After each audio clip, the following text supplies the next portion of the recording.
we talked about before all the dysfunction that's in Gotham City and how Gotham's a terrible place to be, and Batman's fists It's in his mind are more valuable than actually just putting money in the community and ending all of this. So, but yeah, I mean, God, like how they had Elon Musk, somebody from the World Health Organization said we could end world hunger for like $5 billion or something like that. Like ask Elon Musk for $5 billion. And Elon Musk is like, well, if you send me a plan, of course I'll think about it, and that didn't actually do anything. No. I can just imagine like that same person sending it to Bruce Wayne, and all Bruce Wayne replies is hands. He's like, right. With my fist. Like that person's a legitimate crazy person. I'll punch the poverty out of Gotham. Yeah, all right. Thank you, Bruce. So I was actually thinking about that the other day, yesterday, day before, because we rewatched not Batman v Superman. Yeah, Dawn of Justice. Is it Dawn of Justice? Is that what it is? It is Dawn of Justice. Yeah, I can't remember. Okay, you know what I'm talking about. It's the one where like the worst Lex Luthor ever of Lex Luthor's blows up like the Capitol or whatever while Superman's in the building and everything. And yeah. And it shoots to Ben Affleck, Bruce Wayne, like looking at all the returned checks and be like, why didn't anybody tell me about this? And I'm like, why didn't you just pay the bills? Like, why are you sending him checks? I don't like Bruce. Come on now. I will. In defense of Bruce, I'm pretty sure Alfred pays the bills, and since Alfred's so old, he's like, "Oh, I gotta write a check for this." Master no, Bruce. That's the cool Alfred. That's it. That's the Spetnaz Alfred, isn't it? Or that's the Jeremy Irons. Alfred. That's the Jeremy Irons Alfred. Yeah, he's young. He ain't no dummy. He's like 10 years older than Bruce Wayne in that movie. Right, like, we can just Venmo him. Like, I don't know why. Like, what the crap? Like, I just don't understand why they're not just like depositing it in an account. Like, I know they needed it for dramatic. He is so rich that he does not understand like how people get money. Yes, It's like Jasmine when she went to the town in Aladdin. Yeah. They're like, oh, "You got to pay for that." She's like, "What? Yeah, money? What do you mean pay?" I don't participate in capitalism. I thought all you poor people just share. What are you talking about? Oh my God, I hate that kind of. That always drives me crazy. They're so far removed. Oh, rich people or Jasmine? Both. When I become rich, when this podcast thing takes off and I become rich, I am definitely forget every normal thing that I've ever done. Like, y'all still go to Kroger? What is this? Your manservant doesn't bring you groceries every day freshly from the Tuscan Highlands? I was like, I don't know. Jason won't even chew his food anymore. He'll just have some guy that works his jaws for him. That's how we'll know Jason will win the lottery, because literally one day he'll just not return our text messages, and then we'll go check on his house, and it'll just be like tumbleweeds. And we'll be like, oh, he did it. No, like I don't hang out with peasants anymore. Like wondering if he got, like kidnapped or something. Be like, nope, he left us. Next thing you know, I could have sworn I saw Jason in Atlanta. He flew in on a helicopter. Like what? Like he just walked past me. Like, he's looking good though. Looking very good. He's looking good. Yeah, no. I mean, let's be real again. But also in Batman's defense, the only defense I can give him is like, he didn't, like, his childhood wasn't normalized, because I'm assuming your parents die, you're getting raised by the butler because they never gave him like another relative to do this. You're getting raised by the butler, so I'm pretty sure the butler's like, oh, you can't play with those kids, Mr. Wayne, because they're poor. But at some point, Bruce left to go train to become a ninja. He lived a poverty-stricken life. Like, no, I do not. Hey, he didn't need a job that whole entire time. Right. I mean, we see it as poverty, but white people vacation all the time and like slumming places. Hashtag van life. Right? That's literally what Bruce Wayne did. He's like, "Oh, I'm slumming it." It's like in a $16 million van that he made himself. Right? Yeah, no, yeah. Well, it also, I mean, if it wasn't for Bruce Wayne or Batman, we wouldn't have the eccentric rogues gallery. So, shout out to Bruce for giving us more entertainment with the crazy people that run his city. Yes. I just want one normal person like you have like legitimately made this place worse. It was already bad, but at least we didn't have like costume psychopaths running around. And now, Right. I can't even go to Starbucks without a man dressed as a pawn from a chessboard starting to kill me. Right. A man that calls himself the Clock King, like messing up things. Like, yeah. Can't There's do normalized literally a giant crocodile man living in the sewer because of you. Right. Which makes me think like Gotham would have been better suited if it would have been like in Florida, because they have a lot of Florida man syndromes. All the Rogues Gallery of Florida is Florida man. Yeah, Like if you pull the headline from Florida man, it sounds like Gotham Rogue Gallery. Like same thing. Like man walks alligator down street, Gotham City. Like it's the same thing. Man dressed as a clown eats someone's face. Like that happened. Right. Yes. Yeah. Florida. We should play a game on the show now called Gotham City or Florida and see if we can guess.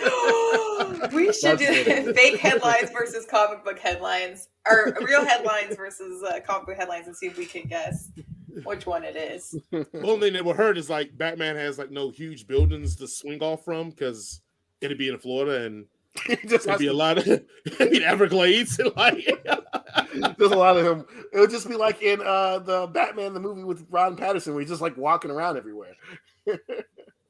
That is true. Hey Ron, can you hear us? Can we hear you? Waited on bated breath. That logo is dope though. I know. Yeah. Beautiful. That's what happens when you have real money.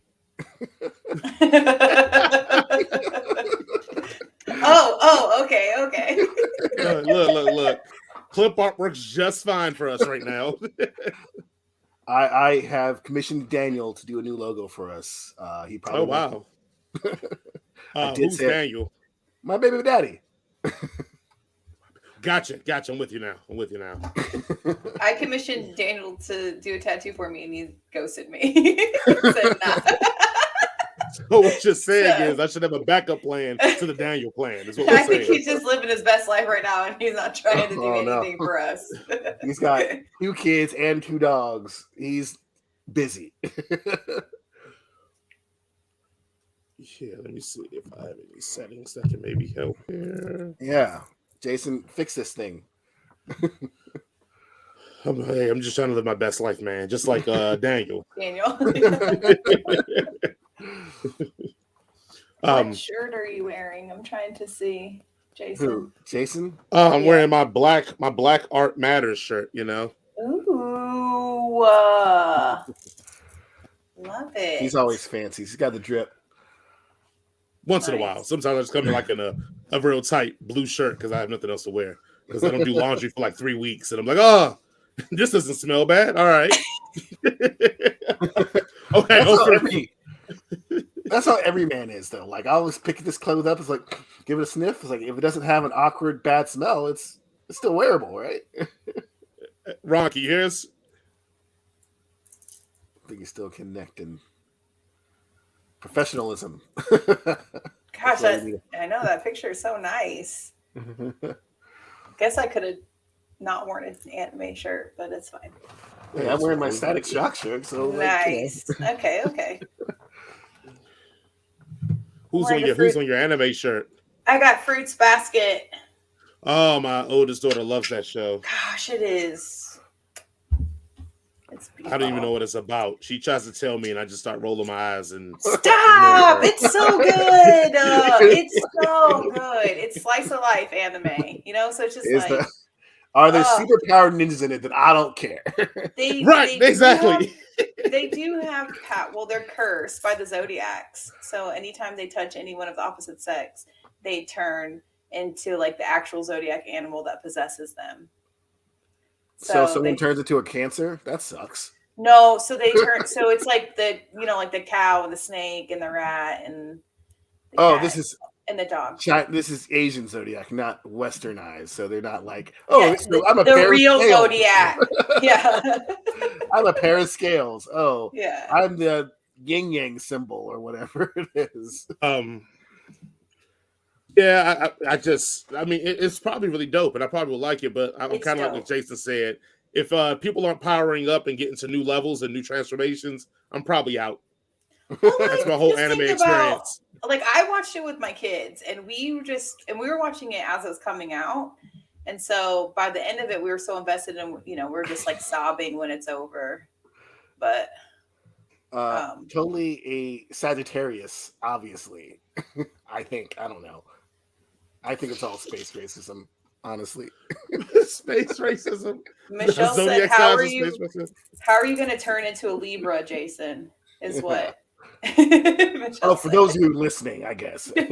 Yeah. We have viewers. I have friends who support me. So they're watching us live. Since this is my entire family, didn't hear back from any of them. I lied. Okay. AJ said he would tune in. My brother-in-law. That's about it. Okay, Ron said he's only seeing spinning circles on us. On us. We could, yeah, is it an internet thing on his end? I'm assuming because we can see his logo and everything. He got that Verizon T1 line. What's his internet like? Tell him to close all his tabs. It's got to be AT&T. I got AT&T. It's fine. Okay, I was saying unstable connection. He's going to try doing it via his phone. Okay. Thank you guys for sticking with us while we have these technical difficulties. Real professional. That's our bad on this one. Oh, yeah. Because we keep it at the highest level of the top notches of the notches. I mean, we keep it on that Bruce Wayne level, that Gotham City level. The outskirts of Gotham City level. Let's say that.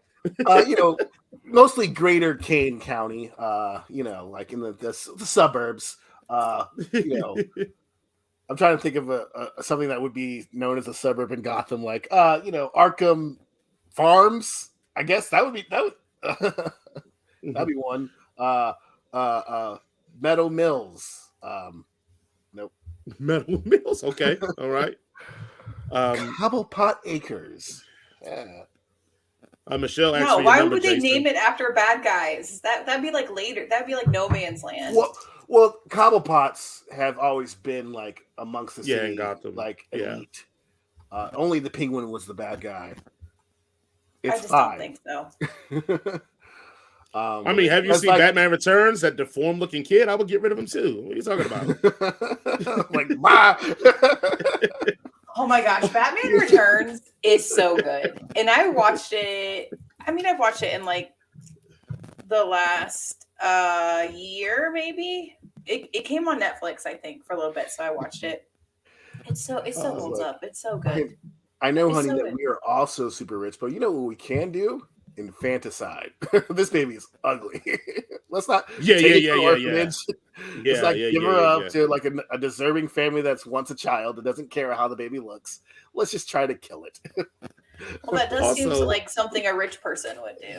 Yeah, you're right. True, but also side note, like, why the fuck does Gotham have penguins?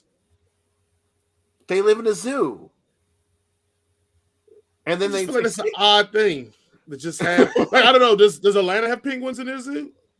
Yes. Okay.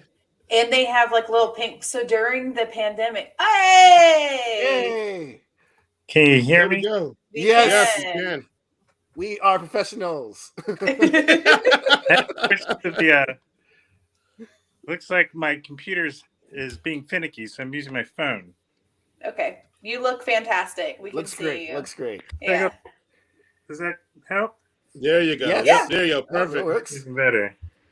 You got to get one of those like I can keep TikTok this here stands. to make it look like I'm legit. Okay. There you go. Yeah, I used to, in the early recordings, I used to just do it through my headphones and have the mic up there like that too, and the mic was completely off. And then I realized, like I wasn't fooling anybody, so I just put it off the screen. Nobody's like, they're not professional. He doesn't have a mic. So You gotta feel professional to be professional. That's just the way absolutely, it goes. absolutely. Well, ladies and gentlemen, again, thank you, Ron, for joining us. Ladies and gentlemen, welcome to Head Cannon Circus. I know we had some technical difficulties, but we're back in the saddle and ready to go. I know you're used to seeing my face, Jason, and I know you're used to seeing another person's face, the Lord of all nerds, the Duke of all nerds, the Lord of Nightshades. I forgot that was your other one too. That is the other co-host, Jason, and a face that you probably saw last week and is new to the show and is bringing more flavor to the show because me and Jason are a bit stale, and so we're spicing it up here. We have Lisa. Oh, go ahead. It was Jason. a sausage party in here for a long time. Yes. It was tough doing all the sword fighting between me and Jason. It was a real awkward thing on the show. Don't watch those old episodes. It's a lot of nonsense. And then we do have our special guest, Ron Dawson here. And Ron, thank you for joining us. It is a pleasure. We appreciate you giving us some time here. We have a lot of fun things and activities for you, and hopefully you're ready. And we have a lot of nonsense because right now I think I'm just going to don you the king of all nerds and all geeks right now. Hardly got demoted.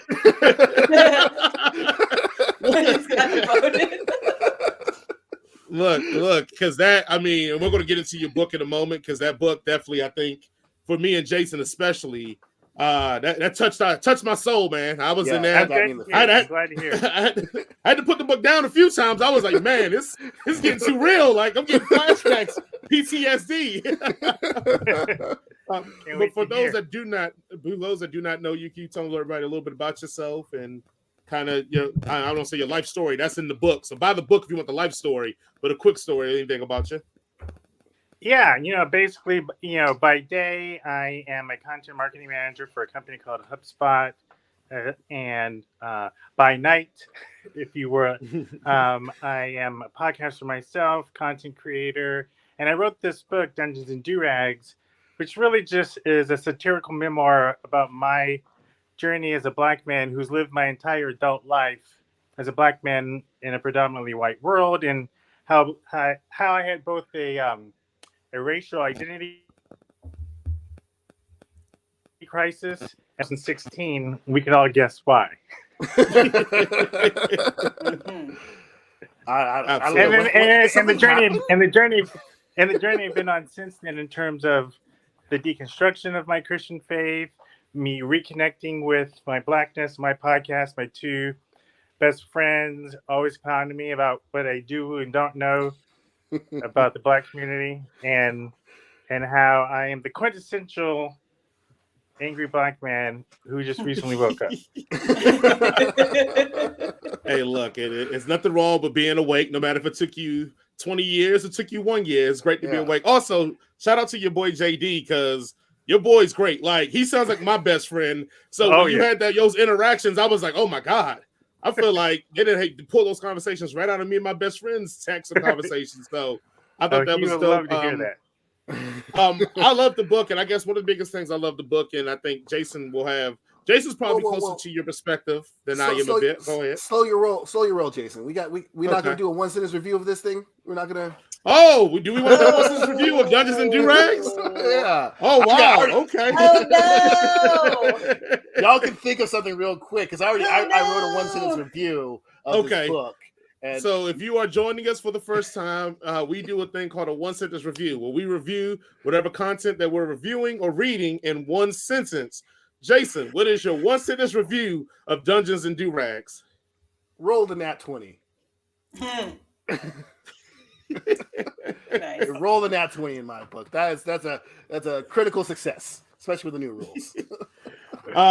My 1 sentence review of Dungeons and Durags is: I got a lot of durags. I didn't see many dungeons, but everything's fine if you put Sam Jackson in it. Yeah. Lisa, we'll put you on the spot. Do you have a 1 sentence review of Dungeons and Durags? Look, use that English degree.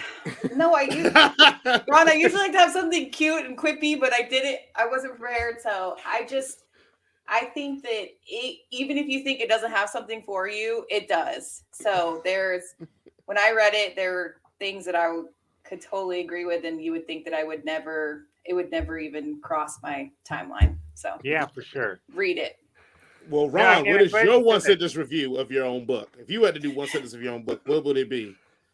One sentence review of my own book. The review I would probably give is you may recognize this quote. I'm trying real hard to be the shepherd. Mm. Oh, Okay. man, Ron, you may be too serious for this silly show that we do, man. We just raised the brow of this show by like 5 levels. I should add to that. I'm trying, Rigo. I'm trying real hard to be the shepherd. I love it. I love it. But I guess my quick notes on the book. I love the book. I think it is a great exploration in being Black in America. I think a lot of people, especially Black men, especially that have grown up in different class systems that weren't completely in poverty, we struggle with a lot of the things you hit on your book a lot. And I think that's what hit home for me. I'm from Washington, D.C., so similar to you when you were in your early years where you were in predominantly Black schools and et cetera, I was in Black schools all the way up till I went to college, and then I went to Penn State. So a lot of those incidents that you spoke about, it clicked in hard for me when it was like, I've had someone tell me, well, Jason, we're not going to play rap music at this party. And I'm like, you didn't even ask for it. I didn't even make a complaint about it or have comments like, oh, Jason, don't worry. It's only going to be beer, not Hennessy. And I'm like, I don't even like Hennessy. What are you talking about? So, but I thought besides that, the way that you presented the book with the inner monologues from the different characters, I thought was a great way to express the different spectrums of Blackness and how it feels to be Black. And it's always never one right answer on how to be Black and handle situations when, I'm not going to say your Blackness is tested, but when we feel that we have to, quote unquote, represent who we are in those situations. So I thought that was all Black people. Right. Yes. And I think a lot of us here have been that person. It's like, oh, we have to speak for all of us in the culture now because they can't find anybody else. So I thought that was very impressive. Would it help if I gave like a quick synopsis of like what happened so people have an idea, a context? Yeah, absolutely.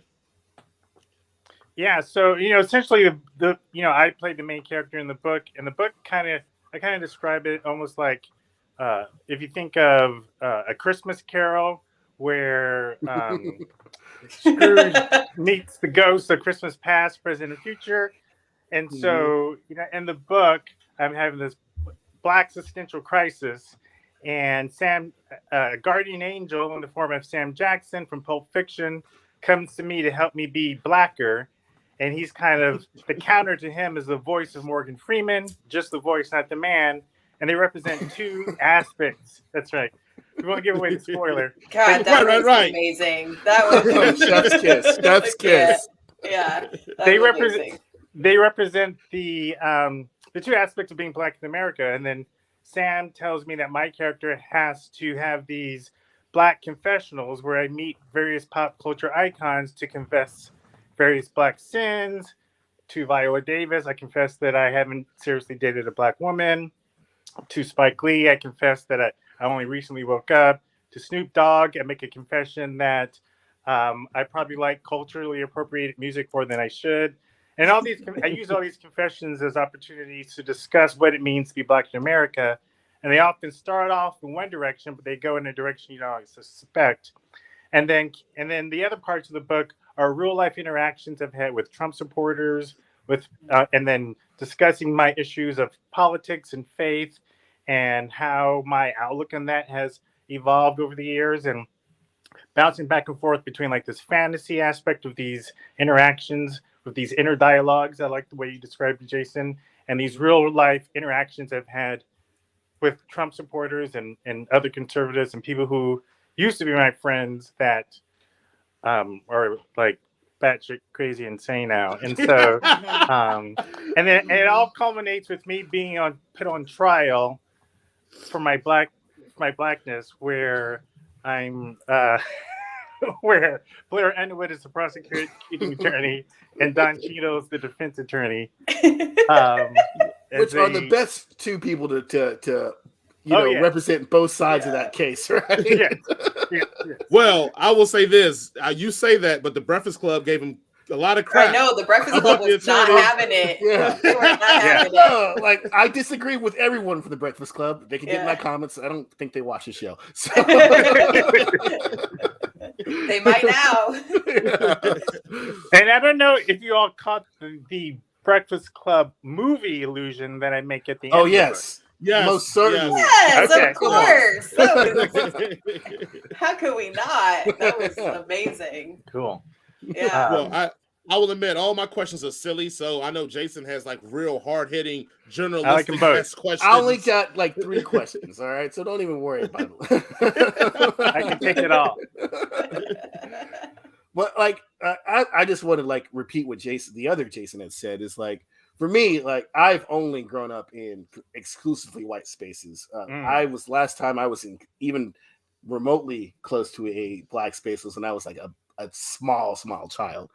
So a lot of this definitely resonated with me from having a relationship with with white women to being all the stuff that Jason has hit on. I've definitely have experiences from the very first page of reading this. I was like, oh my god, this is like almost the exact same experiences that I had, even down to the fact that I was a latchkey kid. And so I was raised by TV as well. So like, a lot of the things that I like, how do I relate to the world is through movies and TV shows that I've seen. And that's kind of my outlook as well. That's why we do this show. It's because of our love for the genre. So like, I love this thing. I'm so glad to hear that. This book was great. So I guess, we want questions. We want to ask some questions. You feel prepared. You feel I'm an open book. So, first question that I have, I only have a few. Yeah. The first one is, do you still play D&D? And if you do, what's your favorite edition? See, easy. That's a great question. No, I don't. I haven't played in years, and so like I'm an old school D&D player. Every now and then, when I go to a bookstore, I look to see what kind of D&D modules and books are out right now. Do they still some of the old school? But back when I played, I remember.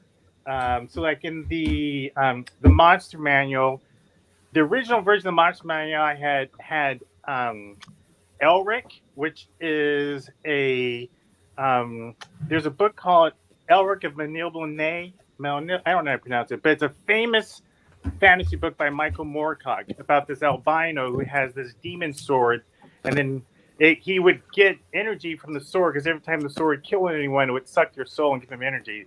If you're a fantasy fan, you gotta look up Michael Moorcock's Elric series.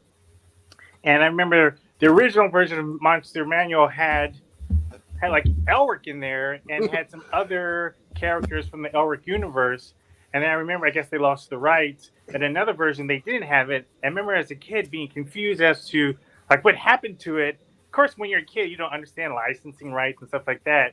And I was like, man. So yeah, I've had some fun experiences playing it when I was a kid, and not really understanding, like, some of the monsters were unique when they said like how many you could expand. And I didn't understand that meant there was only one. So I remember creating a campaign where I can't remember the name of the monster, but it was like one of the demons, one of the 3-headed demons. And I had our characters fighting 3 of them. There's really only supposed to be one. Also, not gonna lie, I kind of cheated when I was rolling my dice to get my attributes. I think everybody does. I did not. I did not. You don't gotta lie, Lisa. You do not. I didn't. I didn't even. I know who you hang out with, Lisa, so I know you flub your rolls, all right? I did not. I did not cheat my attribute points. So let me just sad. Let me just say I had a paladin that had, I think his lowest attribute score was like a 14 out of all the 6. I was bad. It's just like from level 1 could do almost everything. Right. Anyway. That was a long ass answer to your question. So that's a great ass answer to my question. I didn't even start playing D&D until I was like an adult, and I wish I had learned to start playing when I was a kid. But when I was a child, they still had the whole D&D Satanism thing going Yes. on. Oh yeah. Yeah. So like I for the longest time covered that a little bit. In the season. Yeah, they hit on it in this last. I literally just watched the first episode of season 4 with my child. Like 5 minutes ago, and that's the very first thing that they do. But so for my entire childhood until I was 30, I thought D&D was for Satanists, and then I realized I don't care. Like I really don't care. Crazy, man. Crazy. So you gave in to Satan, is what you're saying? You was like, oh, I don't care. It's Satanist. Look, let's just be honest. I gave in to Satan a long time ago before I started playing D&D. You probably watched Hocus Pocus 2, didn't you? I read Harry Potter, so my mom was already like, "Oh no." I've stayed away from Hocus Pocus 2 just because Sam is in it, and I don't want to know if he. I got an issue with Sam simping, so I was like, I'm gonna wait. I'm just gonna wait until other people tell me. So I haven't watched it yet. It's cute. Just watch it. Watch it with your kids. I just don't want to be disappointed that it's like, because let's all just be honest. The first Hocus Pocus isn't a media masterpiece. let's just throw that out there. A lot of people like it. I love it. But I just, when you see things as a child versus when you see things as an adult, I don't want to be like, oh, there goes the magic for me because, they flubbed the line here, or like, oh, there's the boom mic. I don't. There's the boom mic. How much did you think the original was? Like the boom mic just sinks in. That just reminds me of the Black Dynamite movie where he just like looking at the boom mic as it's sitting. Just like, but I just don't want to ruin my nostalgia. So I'll watch it eventually. I just don't want to. I gotta build up to it. Sure. But I guess we should actually talk about something that was actually in your books. So other than D&D and other nerdy shit, one of the things like that really resonated to me was when you're on Facebook and you find out that one of your really close friends is, as you put it, a Trump zombie. And I had a very, very similar experience with a guy that I grew up with, has seen me through racist episodes, had been there with me, thought that we were on the same page. And then when like Trumpism started, especially during the Black Lives Matter movement after George Floyd had died, wow. This person's, spouting all the, racist conspiracy theories that you see, that are prevalent in this area. And I just really wanted to ask you, like, what were your like immediate emotions when you realized something that you probably cared about didn't really care as much about you? Yeah, man. I mean, there are a number of people in the book where I had those experiences with. The gentleman you're referring to is a person I had known for years. I was big in the event videographer world. I started out as a wedding videographer, then moved to corporate video. And then I was on a speaking circuit. So I would speak at like international video conventions. And he, as of now, I think he's still like an international wedding video star. Like he does celebrity weddings and whatnot. Very charming dude. He used to be a SWAT officer. So, he is a brother in blue is how he thinks of himself. And so even though he's no longer a police officer, he sees police as his brothers. And so I just remember, and I write about this in the book, how I always thought that he was liberal because he made a Facebook post about one of the weddings he shot. It was a gay wedding. And so I assumed, hey, if he's shooting gay weddings, he's probably down with the cause, whatnot. And then when Obama was leaving, I remember he posted a photo of Obama on the helicopter leaving. And he said something like, this guy can't get out fast enough. Like, good riddance. And I was like, what? And I was like, okay, cool. Even some black people don't like Obama. They don't have to. But then he started posting all this Trump stuff and was like, dude, are you serious? And then it just got worse and worse. And I just remember thinking, you alluded to the Trump zombie analogy. And I use the analogy how he's like, hey, and other people are like, in that first season of The Walking Dead, anytime you saw a zombie, it was kind of freaky, kind of creepy. But then by like season 8, it was like, ho hum, because it was everywhere. And that's kind of like how it was with Trump supporters. Every time you saw one who you thought was a friend, you're like, what the hell's going on? And then now you just kind of get used to it. And this dude was just like, his posts were getting so bad that I just, had to put the proverbial knife in the head and unfriend him. And I'm the kind of person, like, because I've been podcasting for so many years, I'm totally down for getting into conversations and debates with people who disagree with me. But I've gotten to the point, and I think a lot of people realize this too, like, there's no debating a Trump supporter. And so it got to the point where even friends who disagree with me on different topics, I would still stay connected with them because I could have somewhat of a civil dialogue. But there were some people who were close to me. It was like so painful to see their post. That guy was one. There was another dude who, I used to do pro bono videos for him. He had this really great charity organization that brought water to people, like to villages and stuff in Africa. And he was a Christian. He was a huge Trump dude. And so it was painful seeing him. And so I actually had to unfriend and block people who were close to me because it was too painful. So it wasn't because I didn't want to debate with them. It was just too hard to see them as zombies, essentially. Yeah. And so that's what it was like. I could definitely relate to that. Go ahead, Lisa. I'm sorry. I just think it's always one thing to just like debate with like a nameless, troll on the internet. Yeah. But to like see that, I don't know. I just feel like when I get into debates with my friends, they're heated, but at the end of the day, I know that we're going to be okay because we're friends and we still respect each other. So it's hard when you're getting that heated with someone who thinks you're friend and there's no respect. And it just, like you said, it's just, it's heartbreaking. Absolutely. For me, it's especially painful because, and it's not just painful. It feels like almost like a betrayal, really. Yeah, that's a great descriptor. Because as I said, I grew up with this dude. This guy also did like a lot of charity work. He once had tried to raise money for people in Darfur when that was a big bad thing that was going on. So before, back when we were still hanging out, we had talked about politics and we were kind of like on the same page. And then later down the road, especially when you have witnessed the things that your friends, and this guy had hung out with a lot of Black people at the time. Witness the things that your friends have gone through, witness the racist episodes, and then you have this huge national outcry of like saying like enough is enough, right? Mm-hmm. And having been seen it in the in the past, you would think you're like, oh, I get it now. They're finally saying enough is enough. But this person took it in the entirely opposite direction and was like, oh, this is not really a thing. And I'm like, yeah, yo, you've been there. You've seen it. Like, it's a thing. Like, why are you not saying you've been with me? Yeah. Right. So like, oh man, it's definitely heartbreaking. I'm still trying to like process those feelings now. And I thank you for your book because, obviously other people have gone through it.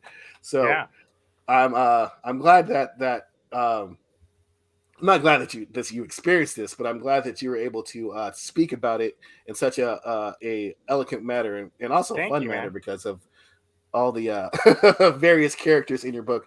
Definitely helped out a lot. So that I'm gonna stop talking because I'll just keep rambling like a crazy person.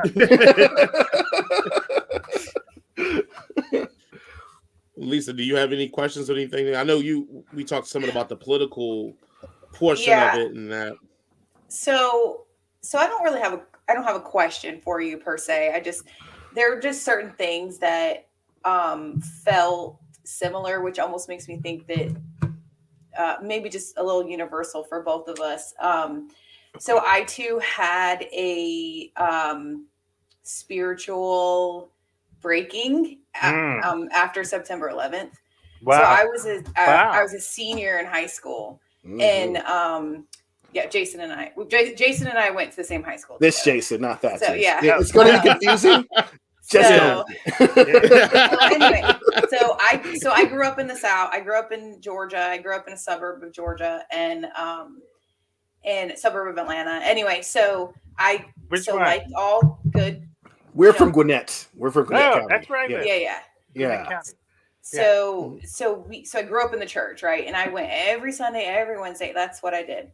And I never questioned it. And that was just my identity, it's just who I was, because that's what they do. And then after September 11th happened, church was shut down for like a week. And then so when we were able to go back, my Sunday school teacher, this is how I remember it, is him sitting down and going through all the world religions, and especially, like with Muslims and stuff like that, and saying why they're all wrong and why they're all going to hell. And I just remember sitting in that room and just watching all these other teenagers just soak it up and being like, well, this doesn't feel right. Right. Yeah. Like something doesn't seem right. And I just watched my church just use that as a weapon, as fear. It really just, it broke me, because that was so much of who I was. Yeah. And then, so that was kind of the beginning of me just really kind of opening my eyes and being like, wait a second, what's going on? And then, a few years later, I had a best friend from high school who had completely ghosted me. And then he called me, we reconnected probably through Facebook or something, because I think that's when Facebook was getting pretty big. And he ghosted me because he was gay and I was a Christian, and he thought I would hate him. And I was just like, is that what I put out, and then I'm like, holy, so then it's just like this other, and then when McCain and Palin were, going against Obama. Yeah. So my husband was active duty military, and the military is very conservative, very, very conservative. And I didn't know that. I actually had never even heard. I mean, I grew up in Lawrenceville, so I had heard the N-word before. Okay. But I had never heard anyone actually call another human being that. It had only ever been in just like how people talk to each other, but never like angrily, right? I had never heard it until I lived. Yeah, I never heard it until I lived in the Midwest with a bunch of conservative military people, and I was like, "What the F is happening?" And and I noticed it when the election was happening. And what had happened with me was I wanted to vote for McCain and Palin because I wanted to vote for a female. And I was so excited that I had a chance in my lifetime to maybe see a female vice president and maybe one day see a female president, and then I started paying attention. And I'm like, oh no, I can't vote for this lady. Like, I can't vote for that, but I felt like I was betraying all womanhood if I didn't vote for her. So I just didn't vote. I just didn't vote because I just felt this like, how can I be such a feminist and, but not like support other women? I was young. I can't even remember. How old were we? 23, 24. Yeah, we were young. Something like that. And I didn't know enough anyway. I knew enough not to vote for her. So, so it was just kind of one of those, like, I felt like I can't believe that I felt like I just am a horrible feminist. I'm a horrible, woman. I can't believe that I couldn't, do it. And no, I can relate. Yeah. So it was just like, all these little moments. And then I'm a late in life school person. So it took me a long time to get my undergrad, but I was getting my undergrad during 2016. And I remember like Trump was just kind of background noise because we all thought that there's no way this man's going to get elected. There's no way this dude's going to win. Right? There's no way. Right. And I was in line in the Moe's that we had like a Moe's at our school. And I'm in line and I'm just like talking to a friend of mine. I'm not even thinking about it. And he says Donald Trump and I do, like skirt. And I'm like, what? And he's telling, I was like, wait, you're really going to vote for him? And he's like, yeah, he's going to win. And I was like, no, surely no. He's like, yeah, watch and see. And then it's another, just like wool. And I remember leading up to election, all my teachers were like, you guys have got to wake up. All of my professors were begging us, like, you've got to wake up. You guys need to get out there and vote because this man is going to win if you don't do something. And we were all like, never. And it was like the quietest day at school the next day after he won. Really? It was a trip to people who called it. Yeah. Who knew ahead of time. Yeah. I'm never surprised about America, so I'll go ahead and admit something on the show because you admitted in your book that you did not vote for Obama twice. I was going to leave that. Nope, we call it out. But I will go ahead and call myself out because I voted for Bush once, and I was like, I don't know why I did that when Bush ran against Al Gore. Kerry? We were Al Gore. Okay, we were like in 9th grade or 10th grade or whatever. Yeah. But when Bush ran against Kerry, we were old enough to vote, and that was the first person I voted for was George Bush, and I was like, I don't think that was a right move. Right. Now that I look about it. It's all your fault, Jason. Yeah. It's that one vote. Yeah, that was it. He won by one vote. One vote. And they tracked it down to me. Absolutely. All right, so since we got all the tough things out of the way, we're gonna have a little fun here. A couple more tough questions, but we can go fun first. Yeah, we'll have some fun here. So, Ron, we got some questions here for you, and you can answer in long form. You can just say yes or no, or you can just choose one, whatever you want. We have no rules on the show ever. Yeah. Nothing wrong. Question number 1: who is stronger, the Hulk or Superman? Oh, you better stop. I need to know what he says. Assuming we're on Earth and we're close to a yellow sun, right? Yes. I've seen debates about this on YouTube. I feel like I have to go with Superman. Thank God. I think you have to go with Superman. I mean, Michelle, you are 100% wrong. You are wrong. This is canonical. They fought and Superman won. All right, my next one. This will help settle debate between me and Jason. Would you rather be a vampire or a werewolf? Oh, I have to go with vampire. Oh, yes, I told you. And here's why. One, because when you're a vampire, you can still get the sexy.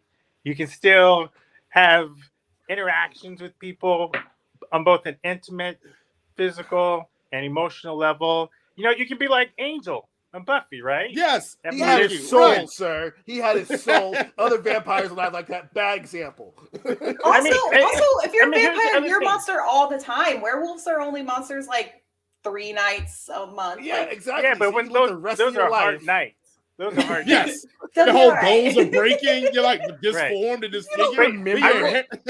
I will put this proviso is there are so many different types of vampires, and so it would depend on what kind. Do I have the option to be a good vampire? Do I have the option to be like an angel type? So if it's like, if it's kind of like, and then it's like, do I have an option, to be like, what's the dude from Twilight? I was gonna say Twilight Zone. Yes. Right. Edward. Edward, right? Like, do I have to feed on human blood? Is it okay if I just feed on animals or whatever? If it's sunlight. Right. Can I go in the sunlight? So depending on which vampire mythos we're pulling from, what my answer might change. If it's one of those can't be out in the daylight, have to eat human blood, have to, then I might go with the werewolf. All right. Yeah. Okay. Werewolves, so like Anne Rice vampires, maybe not, but okay. Okay. Here's fair. One. Better sequel, Terminator 2 or Aliens? Oh, Aliens. Ooh. Yes. Woo! Oh, the first one we disagreed on. Wow. Okay. Think about it. Here's the thing. Obviously, they're both two of the best sequels ever made, as sequels go. Has Jim Cameron ever made a bad movie? I don't know. Maybe. Oh, that's our next question. Okay. Avatar. I would say, the guy, I can't remember the actor's name, but the little kid from Terminator 2, some of his acting was kind of so-so. Edward Furlong. Yeah, Edward Furlong. Thank you. And he wasn't horrible, but when I think about Aliens, from beginning to end, it like there's no bad note in that movie. Right. Like nothing. The acting's on point. The action's on point. Once it gets going, it doesn't stop. It has human moments in there. It has some of the best lines. Why don't you put her in charge? I mean, there's just, stay away from her, you bitch. I mean, there's just so many. Great. So good. So many great lines that come out of that. It's like one of the best action movies. And I recently watched it again.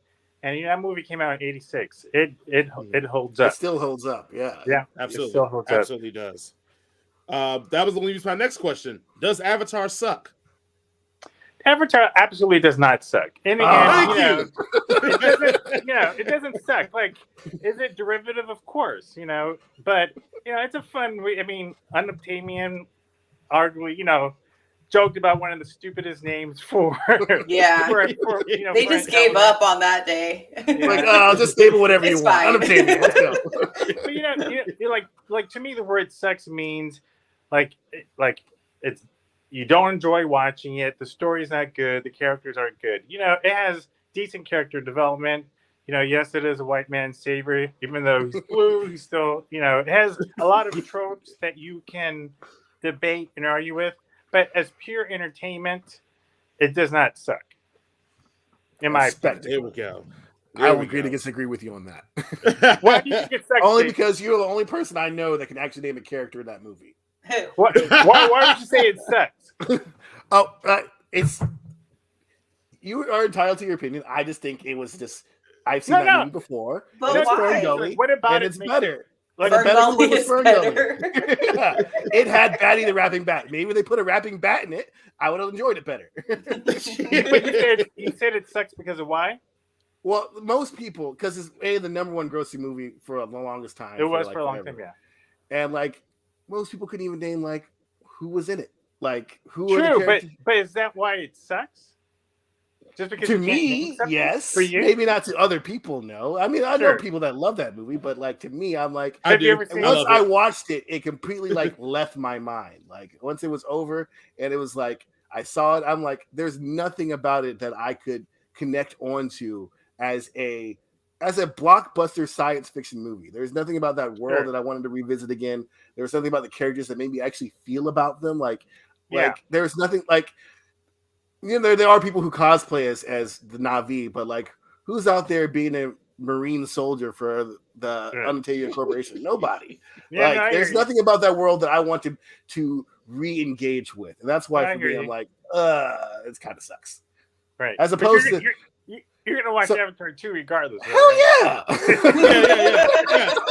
He has to. We gotta review it, so he has to watch it. But even if we didn't do the show, I would probably be like, "Oh, here's my $17.50 for this ticket." Right. Hopefully, I can name another character in this movie. Right. And we all know that James Cameron is phenomenal with sequels. So even it might be the best, the second best sequel ever. Yeah. Is Batman a superhero? Is Batman a superhero? Yeah, of course. Thank you. Okay. How is he not a superhero? Some people say because he doesn't have superpowers that he's not a superhero. Get out of here with that nonsense. Is Iron Man a superhero? Some people will say no. Well, they're liars. Those people are idiots. Yes, right. You heard it here. Those people are idiots. Just mad. Just jelly. They haven't figured out how to do that. All right. And now with Axis, this is a question for Blackness. Yeah. Is Kanye West still invited to the cookout? No. Is Kanye West. No. Was he ever invited in the first place? I mean, he invited people to the cookout. At one point, he was invited. At one point, he was performing at the cookout. I mean, right. You can't the cultural relevance that Kanye has had in terms of the music that he's contributed. You can't take that away from the man.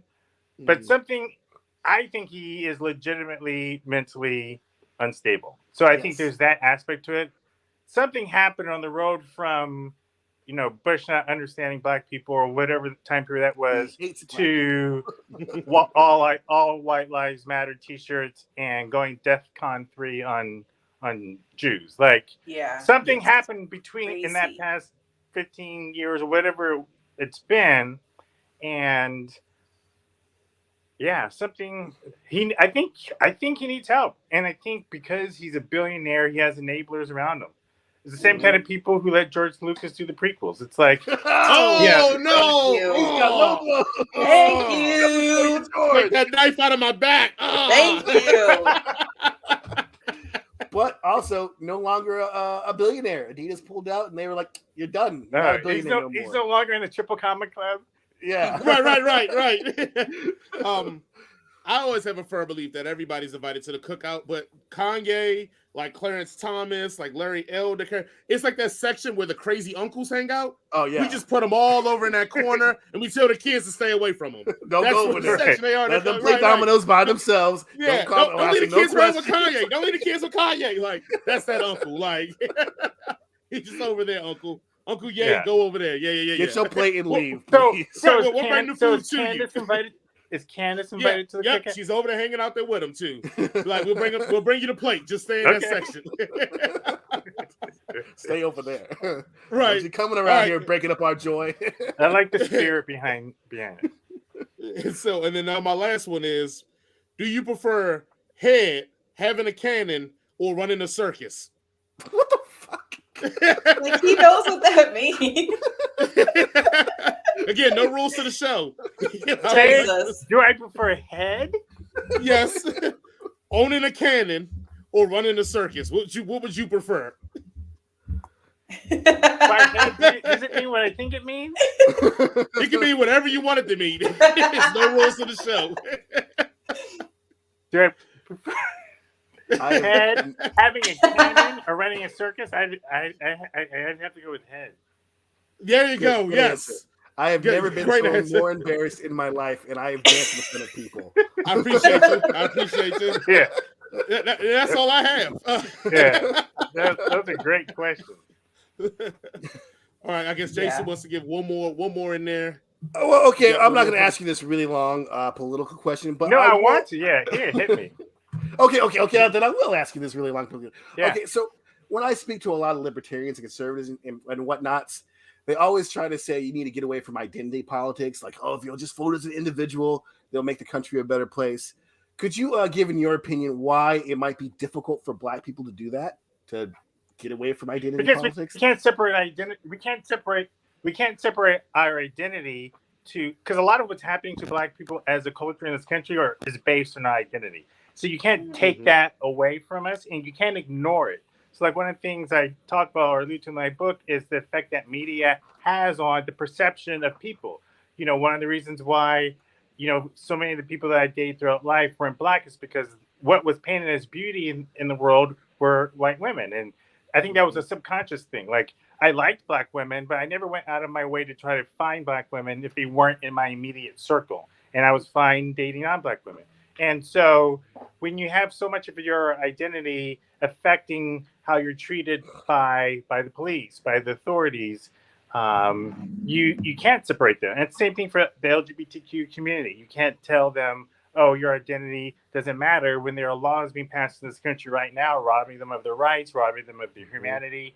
Same thing for women. And so, like, that's why I hate that term, colorblind, when people say, I'm colorblind. Like, I hate that because, one, there's no way you can look at me and not see that I'm a dark-skinned Black man or darker-skinned Black man, for one. So don't try to pretend like you can't. Two, the things about Black American culture that are special, I want to be acknowledged. Like, they are beautiful things. The thing that makes an Asian person special, their background is a beautiful thing. And so there's no reason why you should ignore that. You can, appreciating a person's background identity is not mutually exclusive to also holding them accountable for their individual actions. It's also not mutually exclusive to an entire community not being a monolith. You can appreciate the Black American culture. And like I always say, I don't have an issue with Black Republicans or Black conservatives as a monolith, as a whole. I have an issue with Black conservatives or Black Republicans who continue to support any kind of movement that hurts not just Black people, but people in general. And so I think nowadays it's hard for any person, any color, to be Republican and not be complicit with what the Republican Party is currently doing. So Absolutely. I would have a problem if someone considered themselves a quote unquote Republican in today's day and age.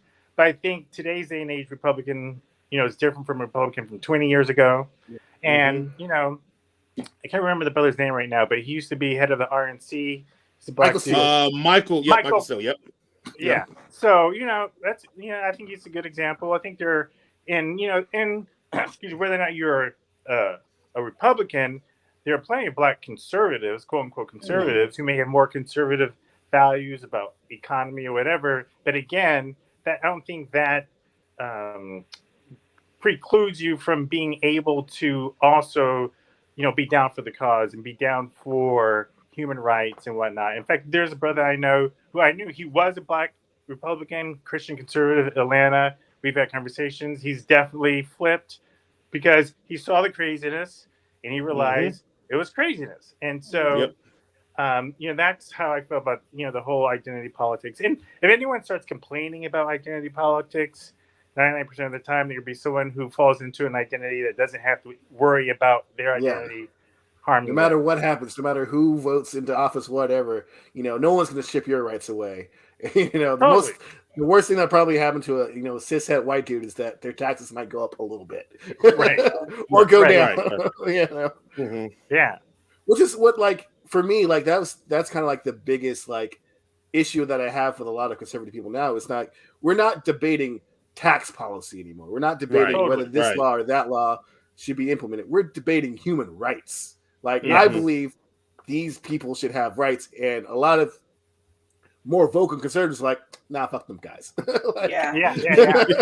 And it's hard to, like, that's not a debate about it to me. There's not not at all. debate there. That's like a fundamental different way of, like, of humanity almost. And it's and for me, I'm a little keyboard warrior as well, but I'm not trying to change nobody's minds.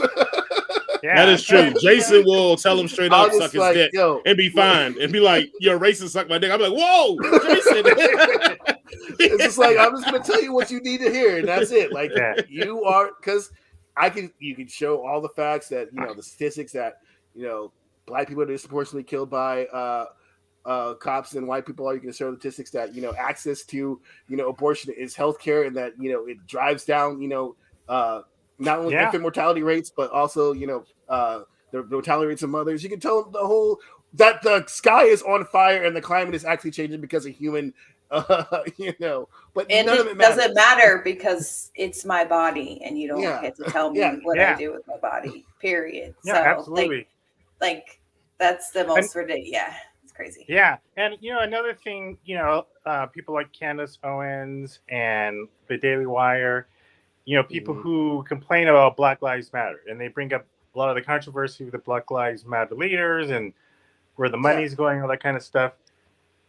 I made a TikTok about this recently where if you're going to, because a lot of these conservatives are doing this, are Christians. And I'm like, okay, if you're going to complain about Black Lives Matter because of the organization, then you should have equal complaints about the church, because there's a lot of shit that the church is doing, both evangelical church and the Christian church, where have you looked at where Catholic money goes? Have you looked at some of the houses owned by the evangelical pastors throughout the country? So if you're going to be complaining about where the money that Black Lives Matter founders... They bought one house. Where it's going, like, They're scamming us.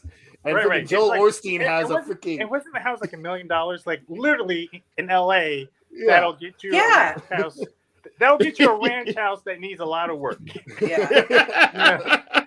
I'm not even joking. Like, the house. That's basically how Georgia's becoming. So Joel Osteen over here flying a 757 like for himself. Totally, and doesn't have to pay taxes. Right. And so this whole thing about like Black Lives Matter is a movement. It's an organization, but it's also a movement. And I was in tears a couple years ago after George Floyd killing, and just seeing people, huge crowds in Germany and Australia and other places in Europe, because of that. Like, they weren't following this organization And those particular women or whatever, they were following this movement and what this movement meant. And a lot of people who lambast Black Lives Matter, they know that, but they're just speaking to their audience who's looking to be ignorant. It's definitely disingenuous because absolutely they know that it's two different things. But even then, like, you know, they also delude themselves in thinking like, oh, all the things that are not associated with the group are just Antifa, you know, trying to rile up and burn down buildings. And like, what city has been destroyed by Black Lives Matter? Like, one Wendy's in Atlanta got burnt down. That's it. Right. Y'all burnt down. Y'all nearly trying to burn down the freaking Capitol building. And have you seen what happens in some cities when they win the World Series? Yes. Oh my God. Philadelphia, right? Yes. Yeah, they just. Well, hell, what was just recently Tennessee when they beat Alabama? I mean, burn it down, burn it all down. And don't even start it on like international football games and what happens. So, like, you know, people can paint a narrative any way they want, and that's why one of the reasons why Candace Owens frustrates me so much is one, she's totally a grifter. I mean, obviously, you can make more money and get a bigger following if you're a Black person. If you're I'm just gonna say if you're a house in and you kowtow and you cater, and I've seen Black creators on TikTok who have huge followings because they love waving the Confederate flag. They love talking about pushing the conservative narrative. They love speaking out against Black Lives Matter. People like Candace Owens, right? And they paint a partial picture of the truth. Like, she tries to say how she's for Black community and Black people need to do X, Y, and Z. It's like, okay, like, I could grant you that maybe you may have some difference of opinion of how you want to approach the betterment of the Black community. But when you come at it in such a combative manner where nothing about your demeanor, about your wording suggests that you want to really be in hand with the people, who are trying to make a change, it makes it clear what you're really about. And when you go out of your way to make a freaking documentary demonizing George Floyd, like your little video wasn't good enough. You had to make a feature-length documentary about it, like and so. People like that, and you can see why. You see her following, you see the money she's making, has a deal with Daily Wire now. There's money in that. But I think one day she's gonna get the Omarosa lesson, and when she's no longer needed and she's kicked to the curb. That's the thing. Like, she already got the lesson. Like, when she was in high school, started off with the lesson. She was a victim of racial discrimination and used Black people to help her get money. And it was like, then you were like, and then she voted for Hillary, and then decided it was like, this don't make no money. So I guess it is disturbing when you know that, like, when you know her history and you get that this is literally for show. And look, I'm all for people getting their money because they just stole enough money from our communities, and we don't never get our worth. We don't never get our just due. So I'll never knock her getting her money. I just hate the fact that when I don't do it anymore, but when I do have to speak to a conservative, they try to use her talking points because she's Black against me. And like I tell them all the time, I was like, she's smart to stupid people. If you're stupid, she sounds really smart. But if you're educated, the stuff she's saying is stupid. And they use that shit, and I have to break it down. By the time I pick apart all of her stupidity, I just forgot what we was talking about. So now we're like in this thing where we're looking at each other. So I don't even think she knows what she's talking about. She doesn't. Say how you will about Mr. Joe Rogan, but one of his classic things that he did was he had her on the show. I saw that. Like, that seems wrong. Let me just go ahead and look that up. Right. I mean, say what you will about him as a person, but like, hats off, Mr. Joe Rogan. I was gonna bring up the interview too. Yeah, her interview with him about climate change. He was like, "What are you talking about? There's like peer-reviewed science that is changing." She didn't know what the hell she's talking. Yeah, it's sad. Yeah, I have one last question, and this is go for it, man. And then I have a question for Lisa when you ask my question. Okay. So you can go ahead and ask Lisa your question first if you want. Lisa, I'm curious. What was your experience reading the book as a white woman?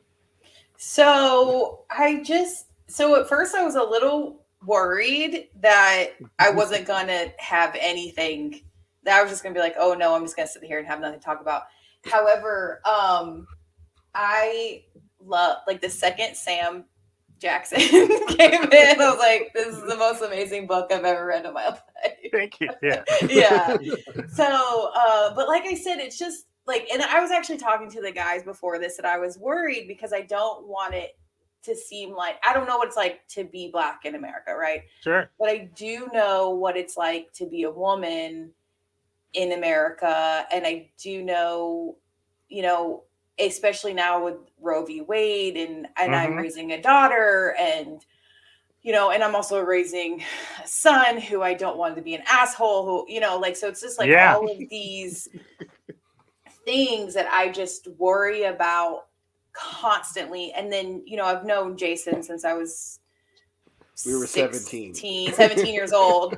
And I knew that he had, I knew when I was reading the book, I was like, I know Jason's going to love this book, because I knew that these are things that he's always expressed. Oh, and one of the ones I remember him always saying is he hated when people would tell him, they'd always be like, oh, well, you're not really Black. Remember, like, I just, anytime. And I countless times I would hear people, and he would get offended. And the problem with Jason is he always smiles, even when he's pissed. And so they would just always think he's joking. And then someone would be like, yo, leave him alone. Like, he doesn't like that. Like, and so just he's, so it was just there was just so much of everything. And I think I'm fortunate because I grew up in a very diverse Lawrenceville, Georgia, and then I later moved to racist Forsyth County, Georgia. Oh my God. But, yeah. Is that where you live now? No, I live in Lawrenceville, Georgia. Okay. Yeah. It's funny you say that because so at the time when I moved to Atlanta, I was married and my wife was white, and we were moving to Georgia, to Atlanta area. And I wasn't quite sure what to expect being in a interracial relationship in the South, because my own experience with the South was the chapter that I wrote about when I drove to the South with my white friend. That's so crazy.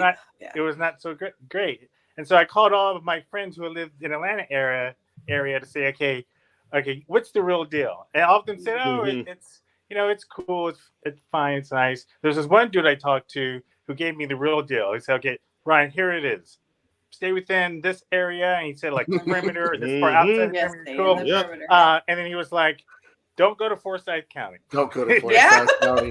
He said, "Don't go there, and don't go this far south. Stay within this area."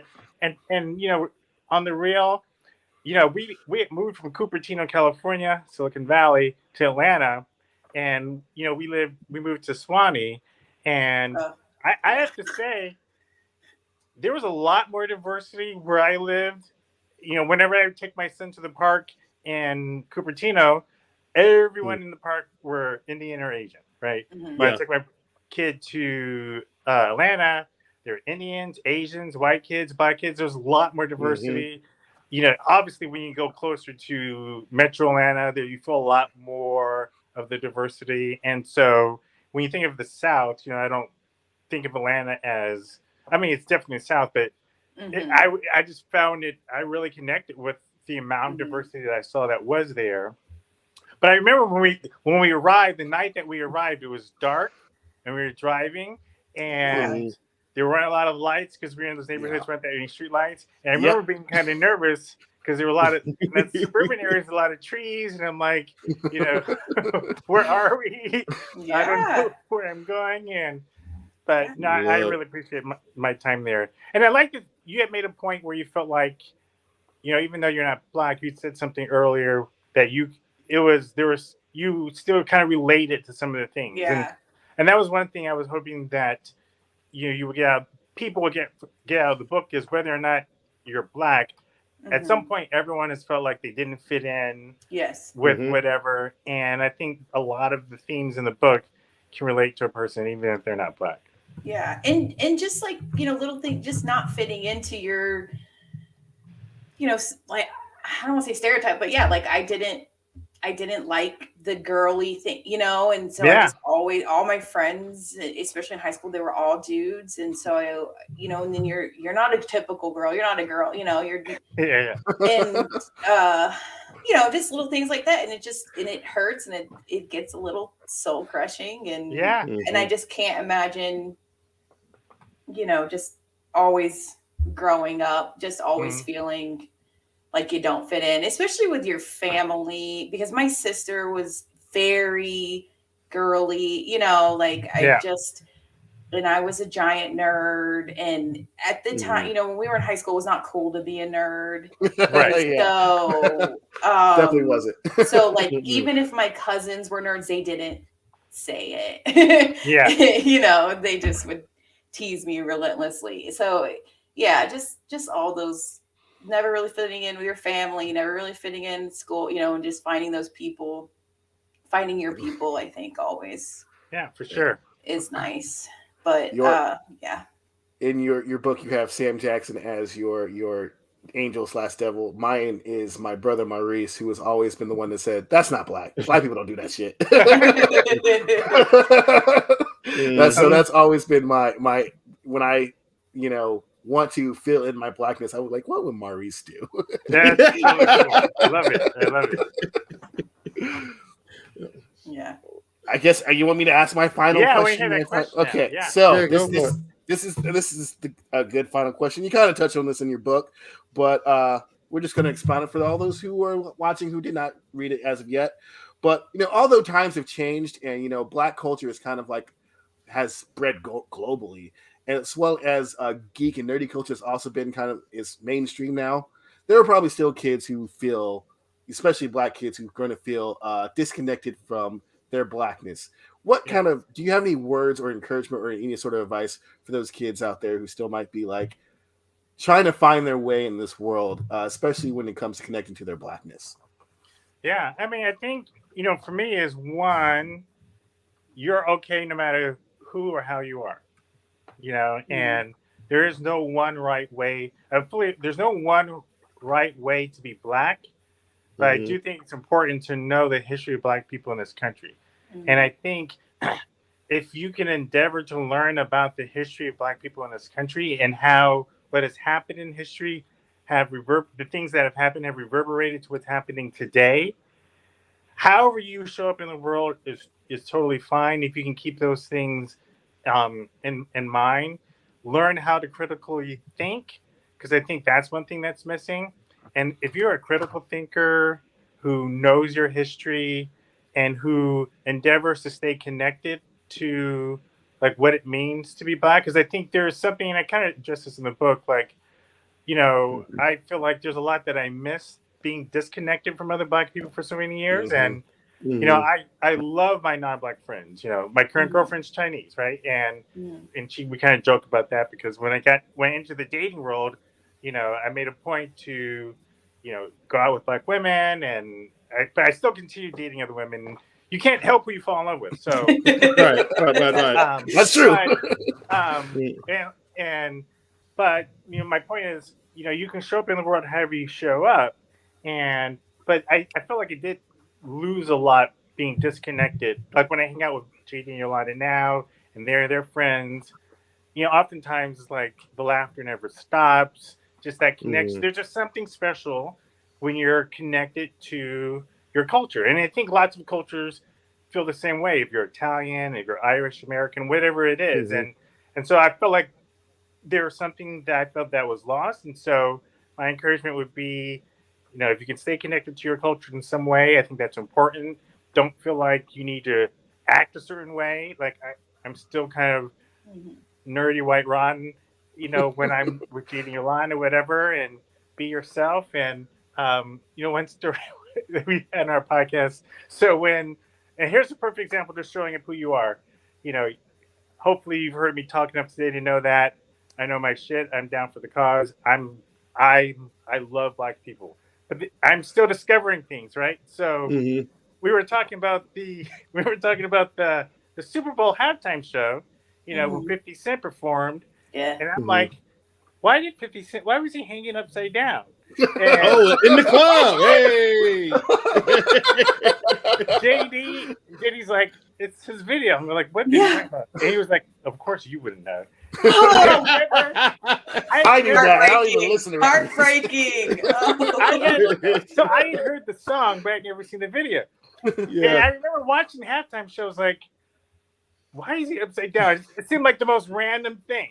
And then, so talking about it on the show, JD and Yolanda, of course, they were clowning me, but stuff like that comes up all the time where it's like, I'm totally fine being myself. And I address this in the book, how one of the things that I love about them as a friendship is how they've embraced me regardless of all the things they don't know, and that genuine love. And there was a time when I always was afraid to be teased by Black people because of how my voice sounded and I wasn't Black enough. And I would be intimidated to hang around the Black people for fear that they would tease me. But now I kind of know that teasing in a lot of ways is love. Yeah. In the Black community, and learning that. And so, going back to your original question, Jason, stay yourself, learn how to think critically, know your history, stay connected to other Black people, so you have that aspect, you have that community to lean on, and know that if you're genuine, you'll be embraced no matter who you are, because Black nerds are embraced, people like me are embraced, you whether or not you code switch. I joke in the book, for me, I code switch when I wasn't with Black people. I mean, when I was with Black people, like I code switched in reverse, and so I can't do it. I can't. I've never learned that skill to code switch. I talk the same way with everybody. So do I. No, totally so do I. But sometimes you feel like, okay, I need to talk a little bit Blacker when I'm with my Black, right? And that's what I meant. But so that would be my advice. Thank you. No, it's funny. It's funny you say that. My wife is white, and she always says, like, when I get around my Black friends, she's like, you're different around your Black friends. And I'm like, I'm thinking it's a negative thing. I'm like, oh, what do you mean? She's like, you just seem like, I was like, oh, I use the N-word a lot when I'm with my Black. Oh, she's like, no, not that. I'm like, she's like, well, yes, that. But it's like, that kinship, like, it is like my DC side, when I start speaking faster, I kind of, use the N-word. We'll joke, like you said, we'll clown on each other a little bit more.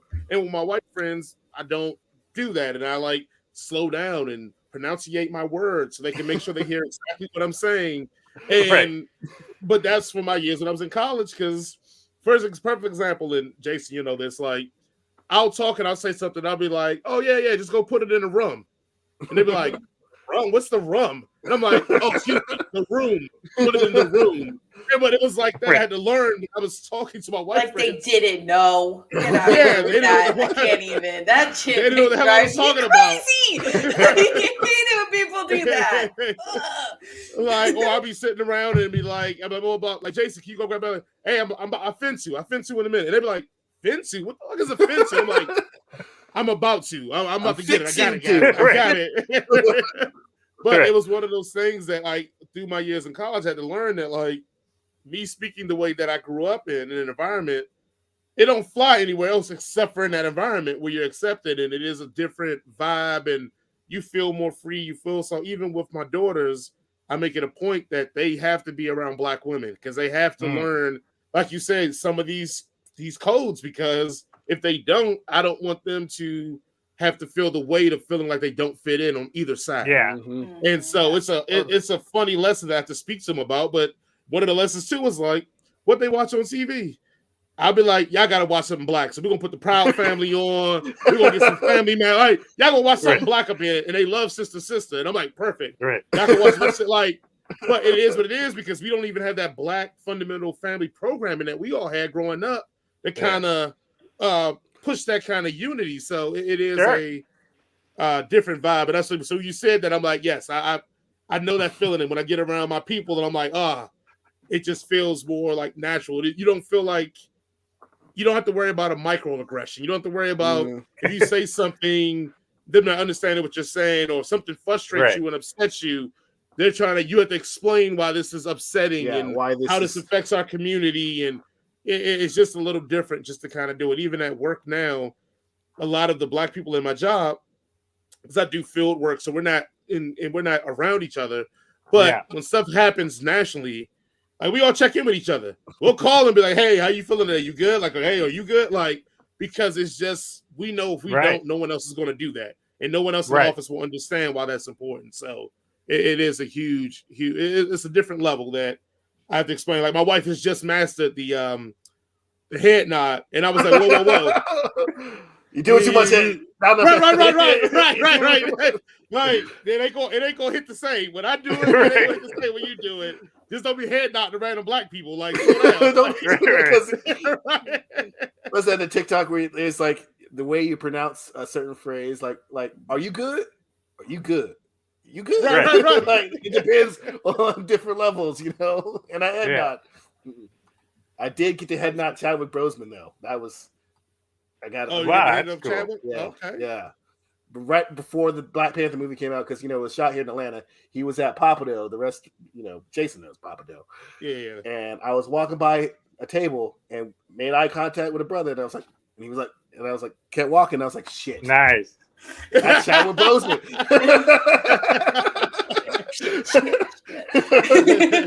And then I walked by 5 more times. Right. She's like, Mr. Boseman, can you please sign your name saying you gave me the head nod? Yeah, so my friends won't believe it. Like I can frame it and then I can use that as my black card. This sounds like a made up story. I don't know. If right. Happened or not. Yeah. He wasn't really making up his black stories. Well, if we're all done here, Ron, I really appreciate you coming and talking to us about your book and your experiences.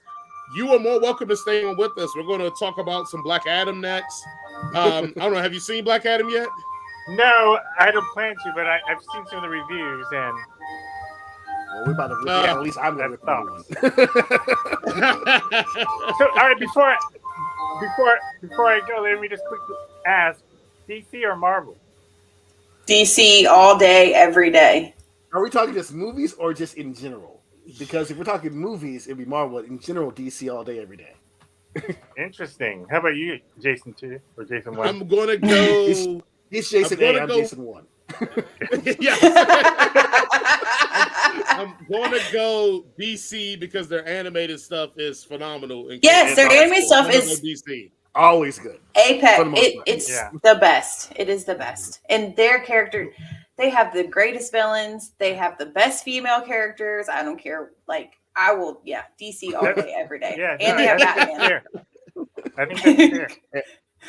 And they have are you a Marvel? Are you rolling with Marvel or are you rolling with DC? No, I agree with you. I mean, I'm definitely, when it comes to the movies, I'm Marvel. I don't read enough comics to give a strong opinion one way or the other, but what I do know, like from the comic collection I have, and most of the comics I have are Spawn, the ones that I do have. Okay. That works too. Yeah. But the ones that when I was a kid, I was more into I was huge into the X-Men comics. X-Men is great. I mean, it's great. Yeah, I like but as I got older, I was really into I forgot that run, Superman's original death, first time he died. Yeah. And so if I were a betting man now, I'll probably say I'd probably be more of a DC. Some of the reasons that Lisa mentioned in terms of on the printed page how they're portrayed and. Yeah, fantastic. Yeah, they need to figure out what they're doing with their movies, though. Well, we can talk about this. They got James Gunn as their. I just read that. So I'm feeling hopeful. Yeah, that is very hopeful. What I've heard about Black Adam, a little worrisome. Just being honest, and frankly. I haven't been too crazy about Phase 4 on the Marvel side. I feel like it's true. I feel like it doesn't know. I'm sure Feige knows where it wants to go, but I feel like it doesn't. It doesn't feel like it knows where it wants to go. And so evidently, Feige was.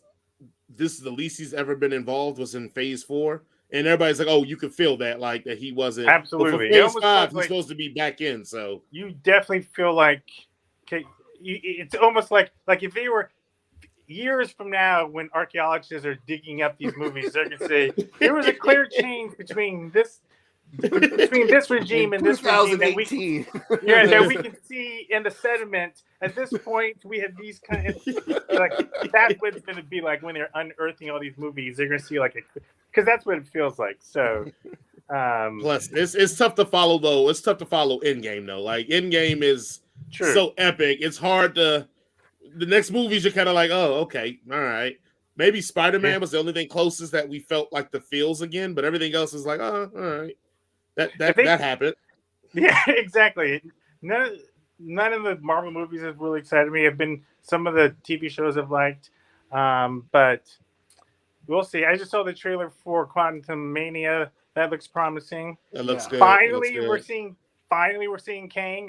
I thought he'd show up earlier. Like we had 2 movies about the multiverse and didn't see Kang. I don't know what happened there. 2 movies and a TV show.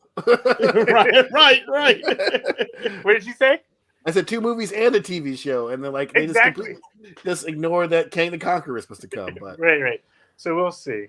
But anyway, this has been great. I'd love to come on again. We would love to have you. Yeah. Listen, maybe lots of fun. when Wakanda Forever comes out, if you need another person to. Oh, we here for it. We will. Hey, we'll book it. You just signed the contract. You're all right.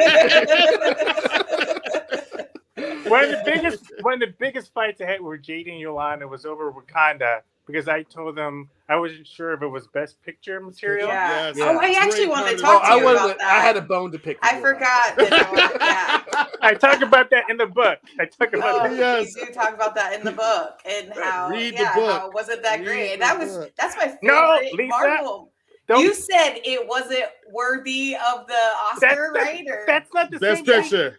Best Picture. I said Best Picture. That's not the same thing as saying it's not that great. You're right. Okay. That's how I heard it. Ron, we're trying to get headlines, Ron. Ron said it wasn't that great, and if you want to know why, get the book.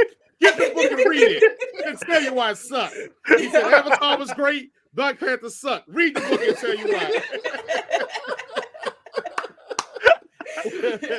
But no, do me wrong. Sign the contract. We are going to bring you back. So we can talk Wakanda forever, and then we can talk about all the dude bros that are going to hate that it's probably going to be a woman, Black Panther, and my daughters are already excited. They're like, oh, that's a girl. That's the girl. They're ready. Or there may be multiple. Ooh, that is true. Everybody gets sued. I don't even see why they had one dude as a Black Panther when they got like 40 super badass women standing right there. Where do y'all stand with whether or not they should have brought someone else back to play T'Challa? Chadwick Boseman's character? Yeah, T'Challa. Versus I'm retiring him in story. Huh? I'm recast T'Challa. I was on that. Yeah, I'm recast T'Challa. They spent so much time building him up, making this amazing character. I don't know why they didn't just recast him. Yeah. They recast Brody. What? Yeah. It's not like it's the first time. Yeah, like do that shit all the time. He went from a light-skinned, green-eyed dude. Right. And the worst part about that is most people didn't even notice. Like, oh, there's a different dude. Right.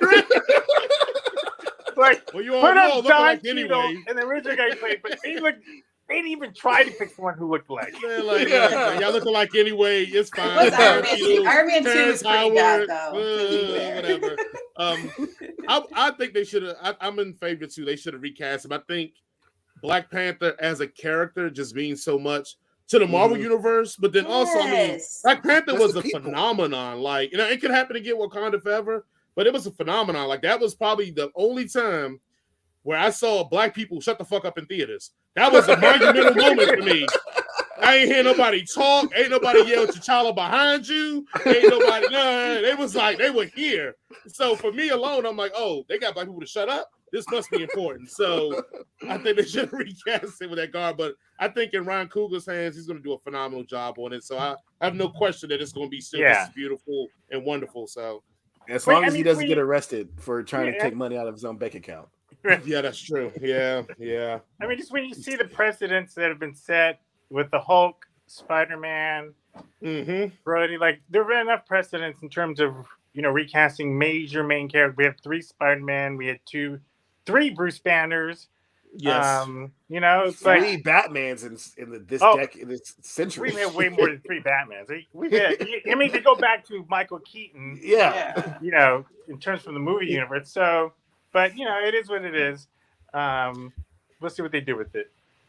Yeah, I'm excited. Either way, I think it's going to work. And then, like I said, my daughters are excited that it's possibly going to be a woman, and so they're already full steam in. They love Black Panther, so they already full steam ahead if they think it's going to be a woman. So I'm pretty sure we're going to have a lot of Black Panther merchandise in this house, which we should, you know, but a lot more than I expect because they're already ready. They're like, oh, it's a girl.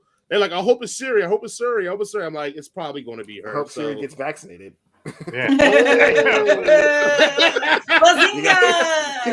Yeah, I get vaccinated. I want to be Black Panther. Yeah. You ain't know the little rose they eat. That takes care of all that, man. You can't get it's all good. It's with all the rose with the rose. Okay.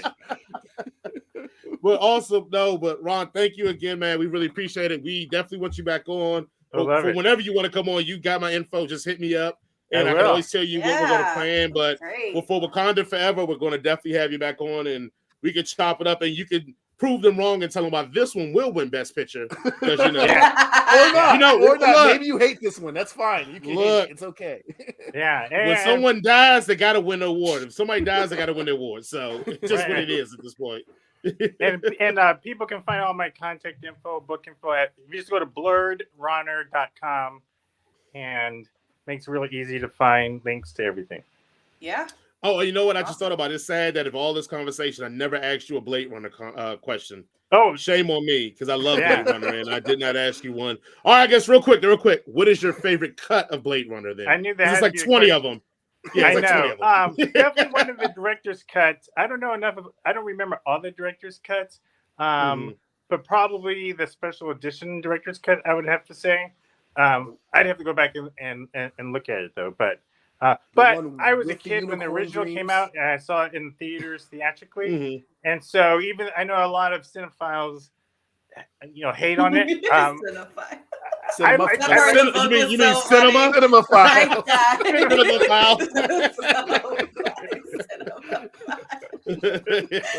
Shout out to Snoop. Shout out to Snoop Line. That's right. That's one of my favorite chapters in the book. Because that we're talking about part in the book where I have this debate with Snoop about I'm not even cinephile versus cinephile. And that is so me, like correcting someone on how they pronounce something. Like, we need to know me, like that is such a wrong thing to do. But all that to say, like the original voiceover, I still like it. So I don't hate it on as much as other people do. Yeah. Also, this has been great. I'm gonna let you go. I'm gonna let you go. But how did you capture the characters? Because, like, literally, if you read the book, guys, in the celebrities that show up in the book, it's like it's pitch perfect. Like how they speak. I can imagine. I can see it. It was perfect. Like, I can see it. I can visualize it, and just like everybody fit. Like, it's almost as if you had them write it. Like, what would you say to this, Snoop? And Snoop would tell you right because it was perfect. Like, how did you? Is that just from over time, or how did you get that so perfect? It's so funny you say that. That's definitely one of the recurring comments I get from people who've read the book. Like, I feel like I'm reading these characters. Like, it sounds exactly like they can picture it. So that I think that's a huge. I feel great about that.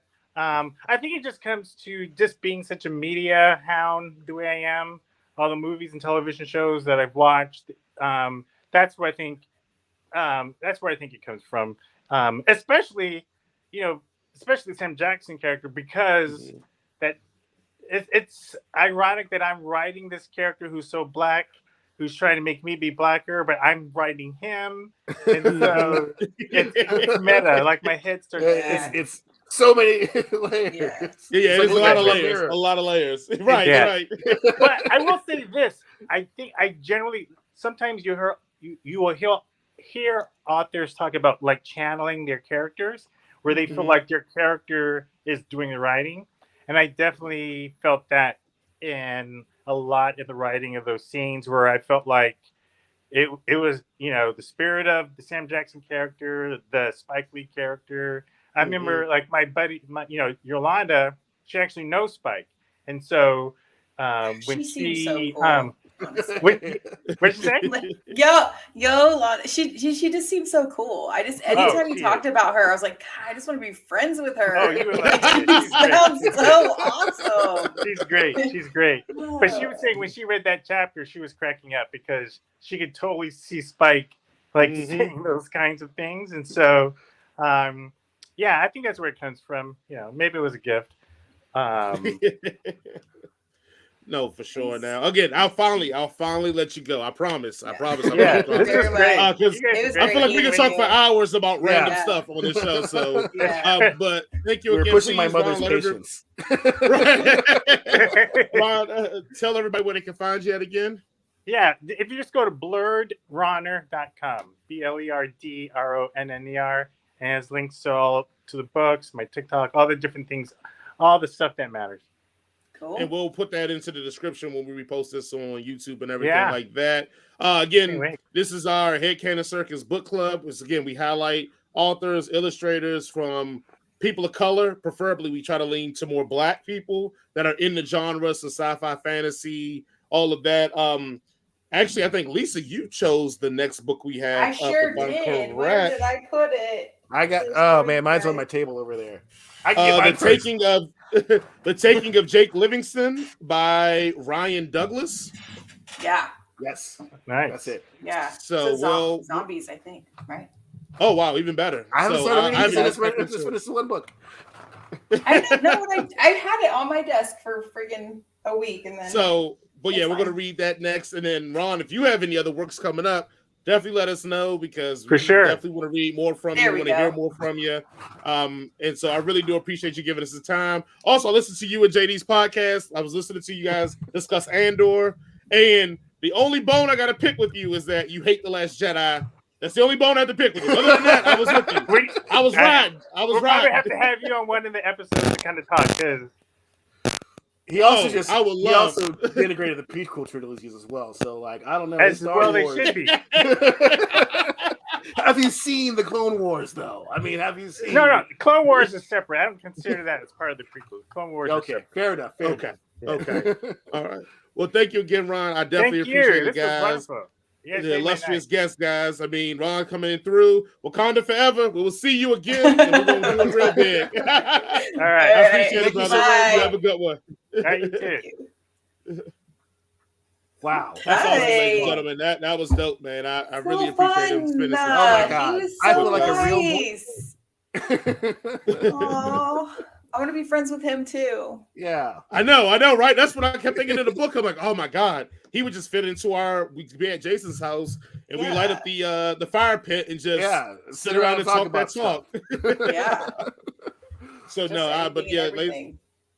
but yeah, if you did not pick up the book for the book club, please go check it out. Dungeons and Durags. Also, you're the pick up. And you're behind now because we're gonna start the next book. The Taking of Jake Livingston by Ryan Douglas. I'm also going to reach out to Mr. Douglas to see if he'll guest on the show with us as well. So that guy just kind of complete asshole. I really hope he comes. He seems. Oh yeah. He seems nice. I hope he can. So, but yeah, we just want to keep. When are we doing that? How many weeks? Do we know yet? We will. I'll probably next week. Once we get together this weekend, we'll get together and figure out an exact date. Okay, so y'all have time to get the book then. Yeah, plenty. Yeah, I already got it. I already got it downloaded on my Kindle, so I'm already. I was talking to our viewers. To people watching. Yeah, we have a couple live viewers. All right, everything's not about you, Jason. Everything's not about you. All right. In ancient Konda, Teth Adam was bestowed the almighty powers of gods. After using these powers for vengeance, he was imprisoned, becoming Black Adam. Nearly 5,000 years have passed, and Black Adam has gone from man to myth to legend. Now free, his unique form of justice, born out of rage, is challenged by modern-day heroes who form the Justice Society. Ladies and gentlemen, that is the summary of Black Adam.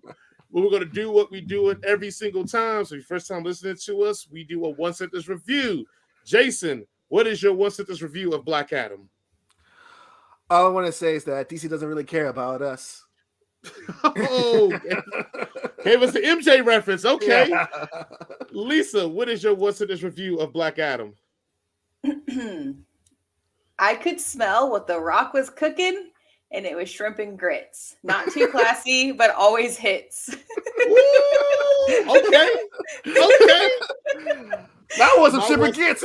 Damn. I do too. My what's in this review of Black Adam is African American Adam is a low budget Terminator 2 with the Justice Society thrown in. That's my what's in this review of Black Adam. All right, guys, let's jump right into it. What do we think about the storyline, the plot here? What do we? Okay. I know feel, Jason has bones to picks too. Yeah, I Go feel ahead, like I should Lisa. go first because since y'all hated please it. do. So let me just say my piece. Okay, so I had the advantage of knowing absolutely nothing about this character, and I Okay. purposely didn't do that. Like I purposely didn't look into the character at all because I wanted to just go and enjoy the movie. And so because of that, I feel like I was able to enjoy it. It wasn't, I didn't hate it. I thought it was enjoyable. I liked The Rock. I liked that he was an asshole. I like the anti-hero. I do kind of wish he was a bad guy. I think he was a bad guy, honestly. He's definitely a bad guy. Yeah. But he's not a good bad guy. Yeah. Yeah. I think he's kind of more of like the low-key, just, yeah, it serves him to help those kids. So the kid or whatever. Right. So he did it. And then, but he still murdered a whole lot of people. He's the only one that murdered anybody in this whole entire movie. Yeah, Look, for sure. Yeah. look. I like the shit because I liked Shazam. So I like what the DCU is doing with Shazam. And it had the Shazam trailer before it, the Shazam 2 trailer. Yeah. Which I really wanted to talk about all the trailers because holy shit, this movie has some great trailers in front of it. Which is why the movie. No, I'm kidding. Look. I'm joking. I'm real with you. I'll be real with you. So, only thing that bothered me was the Rock muscle old head on that little skinny body. Other than that, I was here for it. That muscle head was crazy to me, bro. That muscle head was crazy as hell. I rock with this because one, it was all nothing but action. In the plot, it was very straightforward. Now, and I'm gonna use a wrestling term here. They gave me a false finish though. At one point, I thought it was gonna be 1, 2, 3. The movie's over. All of a sudden, The Rock kicks out and he gives it the rock bottom and the people's elbow and he finishes it off there. So look, before Jason gets his hate, all I'm gonna say is I can't hate on a movie where 2 black dudes kill the devil. That's all I'm gonna say. 2 black dudes wreck shop. Even though one of the black dudes was terrible in this, god awful in this. He gets his ass whipped so many times. So many times. So many times. Are you even a superhero, sir? Because you're kind of bad at this. Oh God! Look, I just, and then also another thing, I'm pretty sure everybody feels like that kid was annoying as hell too. Almost. Maybe that's why I hated the movie so much. Maybe that's. Oh no, I didn't. He didn't annoy me. Because I was okay with that. What you guys are saying, like, yeah, it's fine. It's a fine movie. It's lots of fun action in it. The Rock is always The Rock. He's always gonna be great no matter what he does. I even fucks with Hawkman. He's an idiot for bringing them motherfuckers along with him. Because Adam Smasher and Cyclone, I don't even know who Cyclone is. Completely. I don't even call that Joker Adam Smasher. That guy's new name is Flash Man. A combination between the Flash and Ant-Man because he was eating buckets of chicken in the middle. You're talking about. He's that Brandon Routh character in Legends of Tomorrow. Yes, he is. Yeah. He's Nicholas Centileo or whatever his name is. But you talk about 2 of the most like inconsequential characters in a plot. Those 2 were like they didn't need to be there. It could have been Hawkman and Dr. Fate and The Rock, because I don't even think he's Black Adam in my book because he's just The Rock anyway. And that movie would have been fine. Cut out the kid. It would have been fine. The kid is literally you can't cut out the kid. So F that kid. Look, this is how you make the movie without that kid. You do the woman do the voiceover. When he's trying to inspire the people to fight the zombies that show up for no reason at the end of the movie, I'm just like, y'all need to. What is this? Y'all need to get somebody better to do that speech, and with the diamond cutter and everything. It's the Illuminati, baby. It's the Illuminati. I did not like how. I mean, and I know they probably did this just because you knew what was going to happen anyway. But I did not like how they kind of like spoiled in the trailer that Teth Adam was not his son, but The Rock instead, and like they pretty much blew that whole entire thing in the very first trailer. And through the movie, they're trying to make like it's a big mystery, or at least a somewhat of a mystery. It's like, oh, and the character's like, we knew that from the beginning because we saw it in the trailer. Maybe if they let that part out, I mean, I would have known it anyway, but still, that would have been more engaging for me personally. Also, the dialogue in this is just straight garbage. Well, like, let's be real. The weakest part of this movie is probably the plotting and all. It's a very straightforward movie. Like, they just do things to get to the next action scene. That's all this movie is. Basically, that's what happens. And as much as the action scenes are fun, like this thing is nonsensical. It's like they set up the kind of conflict between Hawkman and Black Adam, who doesn't even get the name Black Adam until the very last credit scene, that heroes don't kill, but he never really explains why not. He never says, also, hey, we don't kill because of this reason. He just goes, I don't kill. We don't kill. You're not a hero. And Wonder Woman kills. Like, we know Batman kills the fuck out of people. Exactly. Superman's first movie, he snaps a guy's neck. Yeah. I mean, very thin line. Yeah, very thin line of not killing. All Black of a sudden, we're not killing people? I don't know. Right. And like the whole entire time, Black Adam's like, I'm not a hero, so I don't give a fuck. What do you have to say? It's like, why is this is not a conflict here? Like, okay, heroes don't kill. Okay. It's like, okay, it's not a conflict here. At no point did Black Adam go, hey, you know what? I want to try to be a hero. Yeah. And then you could have this conflict. So but why everybody's like, nah, man. Go ahead. Go ahead, Lisa. I was just gonna say it is a superhero action movie. That's what it promised. That's what it delivered. Like, I'm not mad at it. It's not going to win Academy Award for Best Picture. 100% right about that. And like, if I saw this movie in the 90s, I probably would have loved it. Right? I probably would have been like, oh my God, that's one of my best movies I've ever seen in my life.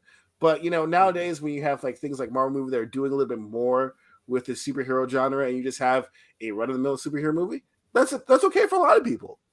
I'm just like can we get more than this a little bit? Like, they got She-Hulk over here doing jokes and having sex, and this is what we get in DC. Well, I know for me, I know at the beginning I loved it. I was in it, and then it got rocky for me because the tone of the movie started to be different, because I don't know about maybe I was wrong. I felt like it was portraying it to be really serious at first. Yeah. And then once the Justice Society came in, it started getting goofy. Yes. And that tone switch was immediate. It wasn't even like it eased into him like softening up as a person to get goofy. It was like, oh yeah, we're serious. They show up and it's like jokes abound. Everybody's having a good old time. And now this dude who has no reason to make jokes is making jokes. Right. And then the last part I think was kind of weird to me is that if Black Adam is such a threat to humanity and the world, why are you bringing two rookies with you for this fight? Exactly. So guys who y'all didn't even do a training session first, like y'all didn't do nothing. Right. And to say that their power set was useless, like completely, like the girl does wind. Like, nah, you should have left her at home. Whoa, slow down. Don't be disrespecting wind like that. But she did. Y'all should have left her at home. She the secretary. Also, they play up how smart she is, and then we never see her use her brain. Really, she does one thing, and she's like, "Oh, the nanobots did it." He's like, "Oh, you're pretty smart." And it's like, "No, actually, that's it. Like, did the work. Like, I didn't do anything." Look, and it's like, Black woman, take your bow. Don't be letting the nanobots take your shine.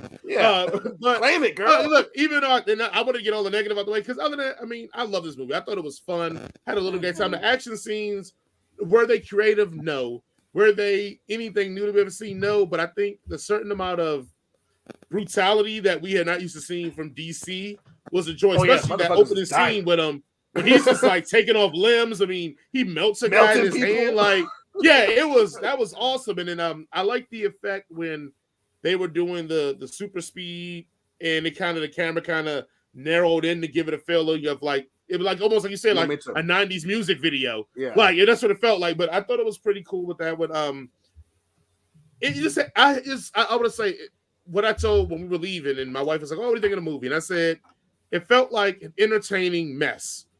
Like, it's a mess of a movie, but it's just really fucking entertaining. And I think that is why you cast The Rock, because even though it was the best of a movie, I was enjoying every single moment that he was in it, every single thing he was doing, except for the little muscle head part. I was in. I was like, oh, this is awesome. Like don't put the Rock's face on nobody else's body. It ain't gonna work. Well, here's the real problem. You saw them doing the first Avenger do that very well.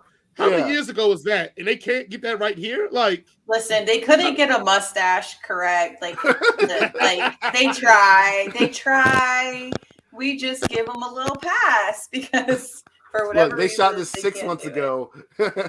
You know, right, got it out this week. It's fine. Like, gotta give him a pass on that.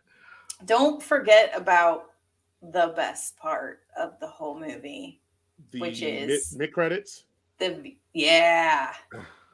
mean, mid credits. I was pretty hyped for that. Oh, that was like. Superman's at your house. Wow. Another guess here. I'm gonna do something really bad. I did not like the mid credit scene. Oh, I loved it. Now look, on the heels of finding out that on the heels of finding out that he's going to replay the role, that's good news. But I didn't like the mid credit scene, and here's why. He's a Shazam villain. Yeah. I feel like now that you introduced this element, which I know The Rock has been on all the tour saying, hey, it's going to be Black Adam and Superman one day. We're going to have it out.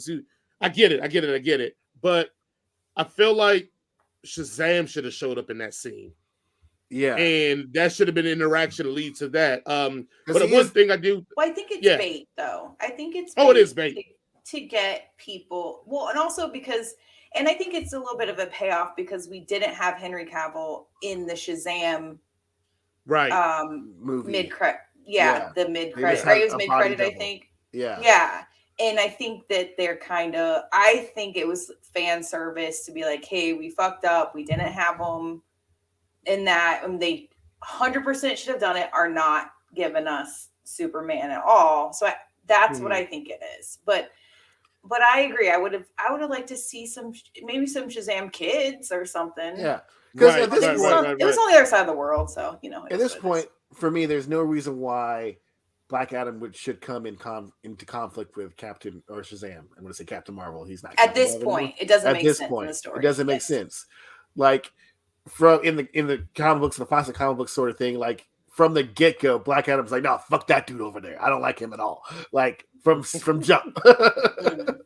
So it doesn't make sense for me at this point that why they would be in conflict with one another, or why he would be in conflict with anybody other than Intergang, who I don't know. They just totally wrote out the movie. I would say I would have restructured that whole ending. I would have probably had the Wizard gets a Billy and be like, he's returned, and then cut it off there and let it be known that that's setting up that Billy has to do that. So, but anyway, like I said, I think it's nitpicking and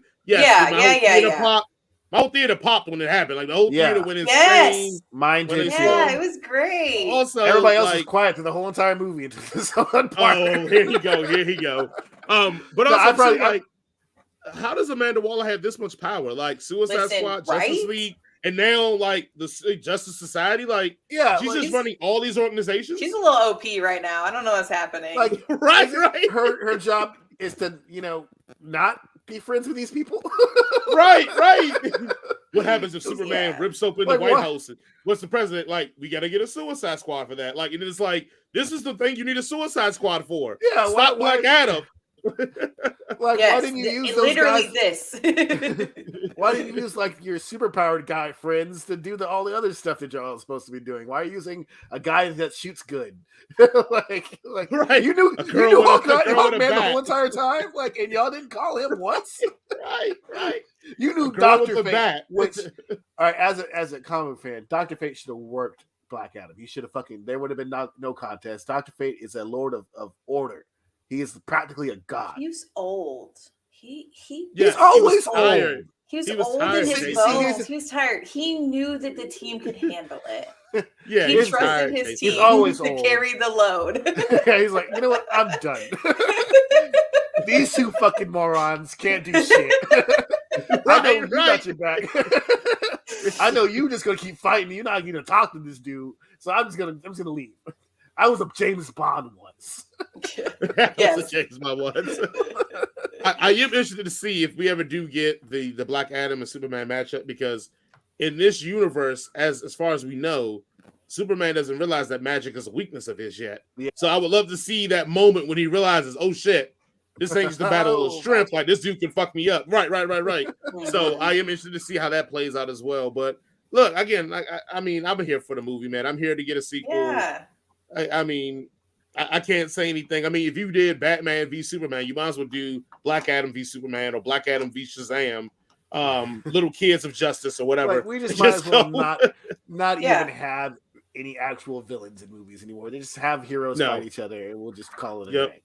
And then maybe every once in a while, James Gunn can do a Suicide Squad movie and actually give us something that we can enjoy. But not a bad plan there. It elevates the culture a little bit. All right, if you again joined us for the first time, we go jump to our rating system. Where we rate things head if we think it's great, a canon if we think it's okay, and circus if we think it and circus if we think it is terrible. Lisa, what did you think of the plot and storyline for this movie, Black Adam? It gets head. It's The Rock, and I got to see Henry Cavill, and I love Henry Cavill. He's a nerd, and I love seeing nerds celebrating nerdom. And I thought it was great. It was what it was. It didn't promise to be anything other than it was. It gets head. All right, Jason, what do you give the storyline and plot for this? I'm going to disagree with Lisa, and I'm going to say it's a circus on the. I don't ever not disagree. I'm not saying you're wrong. I just say for me, I'm disagreeing. Jeez, we're supposed to be friends, Lisa. But for me, I just could not dig this plot. It's a circus for me. I couldn't dig it. I'm sorry. I'm going to give it. I'm actually going to give it a circus too. As much as I want to move it up the canon, it's just a means to an end to get to the next action scene. What leads me to my next one? What do we give the action here, Lisa? Oh, action. Yes, 100%. Yeah. It gets head. The action. There was one scene where actually. No, it gets head. Yeah. I stick with my guns. I'm sticking with my guns.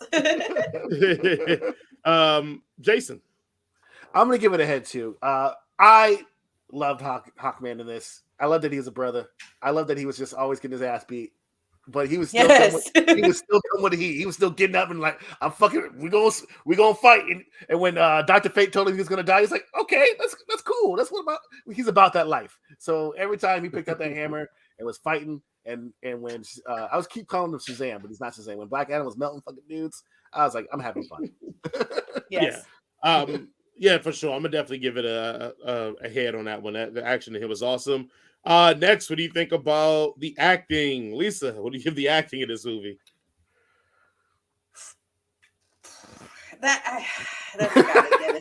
That's gotta be a circus. Let's be real. I know what hill to die on, and this is not the one. So, Jason, what do you give it? I'm going to agree with Lisa and give it a circus as well. Nice. Because, especially that little kid. And it's not his fault. He's a child. He doesn't have 20 years of Juilliard to be a good actor. But, they could have cut some of his scenes. Yeah, they did give him a lot of heavy lifting. I'm going to give it a canon because I think Pierce Brosnan's performance is amazing. I think The Rock is The Rock, but it's still really fun. Yeah, James Bond. I mean, GoldenEye. But yes, he's amazing in it. And the sister's brother, I thought he was actually his. Oh, he's pretty funny. He was funny. He was pretty funny. Hide from electricity. Right. That was pretty dope. So, I'm going to give it a canon. All right, on a scale from 1 being disgusting poo-poo to 5 being great, Lisa, what do you rate Black Adam? It gets a 4. It gets a solid 4. Okay. Jason? I give it a 3. I feel like DC could be doing better. I'm gonna give it a 3.5. I really thoroughly enjoyed this one. So on average, it's a 3.5. Yay! Because that's how math works. At least for the show, that's how math is gonna work for now. Yeah. Right. Jonathan Kent and reluctant young sidekick Damian Wayne are burdened with saving the world from impending doom. The two must join forces to rescue their fathers and save the planet by becoming the superheroes they were intended to be. Ladies and gentlemen, that is a summary for Batman and Superman, Battle of the Super Sons. If you're joining us here for the first time, we do a one-sentence review where we review this movie in one sentence. Jason, what is your one-sentence review of Battle of the Super Sons? This is why I hate the DCEU, because they could do this shit so easily. Mm-hmm. Very good point. My one-sentence review for the Battle of the Super Sons is the Jonathan Kent on this movie is more likable than any of those terrible kids on Superman and Lois. And Lisa, what is your one-sentence review of Battle of the Super Sons? Hey kids, always listen to your parents and you just might save the world. That's good. That's good. All right, let's jump right into it, guys. What did we think of this movie? Jason, start us off. What did you think? All right, at first, when I've seen the animation art style on this, I'm like, this is garbage. I'm not gonna like this at all. I hate it. I hate the 2D, like I hate the 2D like 3D thing because I think it's lazy. I think it's stupid. If you're going to make it 2D, just sit down there and do the work. If you're going to make it computer generated, you can do that too. I hate it. And then I watched the movie and I'm like, God damn, I love this movie. And after a while, the art style that I was initially not liking, I was like, who cares? It works after, you know, when the action scenes happen, it works. The story, it works. It all works for me. And I'm like, all right, my initial impression was wrong. I was wrong. Ooh, we should clip that. Clip that. Yes. Put it Every on time loop. I was wrong. I was wrong. We'll just play that. I am man enough to pick me up. I was man enough to admit that I was wrong. And I really And so enjoying this. The thing I enjoyed the most about this movie was Damian Wayans, your favorite Robin. Oh my God! Don't ever accuse me of that any other time. You're like, for the record, my favorite Robin is Dick Grayson, the first Robin, Nightwing, the OG. I was impressed by how quickly they made you like both the sons. Mm-hmm. Like Jonathan Kent was easy because he just seemed like just a good kid and he was just natural, whatever. Damon's always rough around the edges, and I hate the way Damon's always depicted. He's depicted properly. I just know his personality isn't something that I like being depicted. So showing, and I think that the scene that helped the most was the Teen Titans scene. Teen Titans scene, yeah. It humanized them so quickly for me that I was like, oh my God, this is great. And then seeing their interaction and even the end, the callback at the very end was just great. And oh, she loves Damian. Oh, I sure do. I love the psychos. Oh, I love Damian. I love the psychos. Oh, I'm gonna let you guys have your moment. Actually, I'm just gonna stop now. Please tell me, how can you like Damian? Damian is an insufferable character. So you are correct, especially when he's first introduced in Son of Batman and then in Battle of the Cowl. He is a fucking jerk. He is unlikable. He is the worst. And also, he's not that original because we already had a character like that with Cassandra Cain, who was an assassin-trained badass who people did like. But what for me that really softened me up is the Batman and Robin series, where when Dick Grayson is Batman and he's Robin, and you really get to see him soften and become more of a team player, more of a child, and more of, and still he still has those hard edges to him because he's never going to ever be, you know, a normal kid because he was raised by assassins. Yes. But it was a funny dichotomy because normally Batman's the brooding, you know, somber one, whereas Robin's the happy-go-lucky, quippy one. And it was a cool inverse where Batman is the one doing quips, and Robin's like, "I'm going to stab this guy in the face," and he's like, "Don't do that, Robin." So after that run, and then when Batman becomes alive again and starts, you know, actually being a dad to Robin, and then he dies, and I think what really made me feel for the character is how Bruce Wayne felt after he died. And there's this whole series where Bruce Wayne is trying to figure out how to bring his son back to life. And the one thing that just I guess cemented Damon in my heart is not a character moment of Damon, but a character moment of Alfred, where Bruce Wayne has been killing himself in this machine, trying to relive the moments of how he could try to save Damon Wayans, and he can't do it. And then Nightwing comes and helps out, and like they're finally able to like figure out a way to do it. But you know, it's a machine that's simulated just to help them. Mm-hmm. But then in Alfred's the whole entire time is like, you know, trying to coax Bruce out of this machine and to say you can't be in here forever is, you know, you can't. There's nothing you can do. But then at the end of the issue, Alfred's the machine, and basically the thing that he could have done was stop Damon by like knocking him out, and he gave him a hug and was like, "I'm sorry, son." And I'm like, and Alfred's crying because he knew that if he didn't let Damon do the things that Damon was going to do anyway, that kid could have been alive. And I'm like, if Alfred loves his kid, then I love this kid. So that's why I'm a Damon Wayans fan. Lisa, why do you love Damian so much? Because listen, first of all, I want to say Damon Wayans is a comedian. Damian Wayne is. Yeah, I'm sorry. Thank you, Lisa. You're welcome. Look, I enjoy the Wayans brothers than the Wayne. It's fine. They're interchangeable.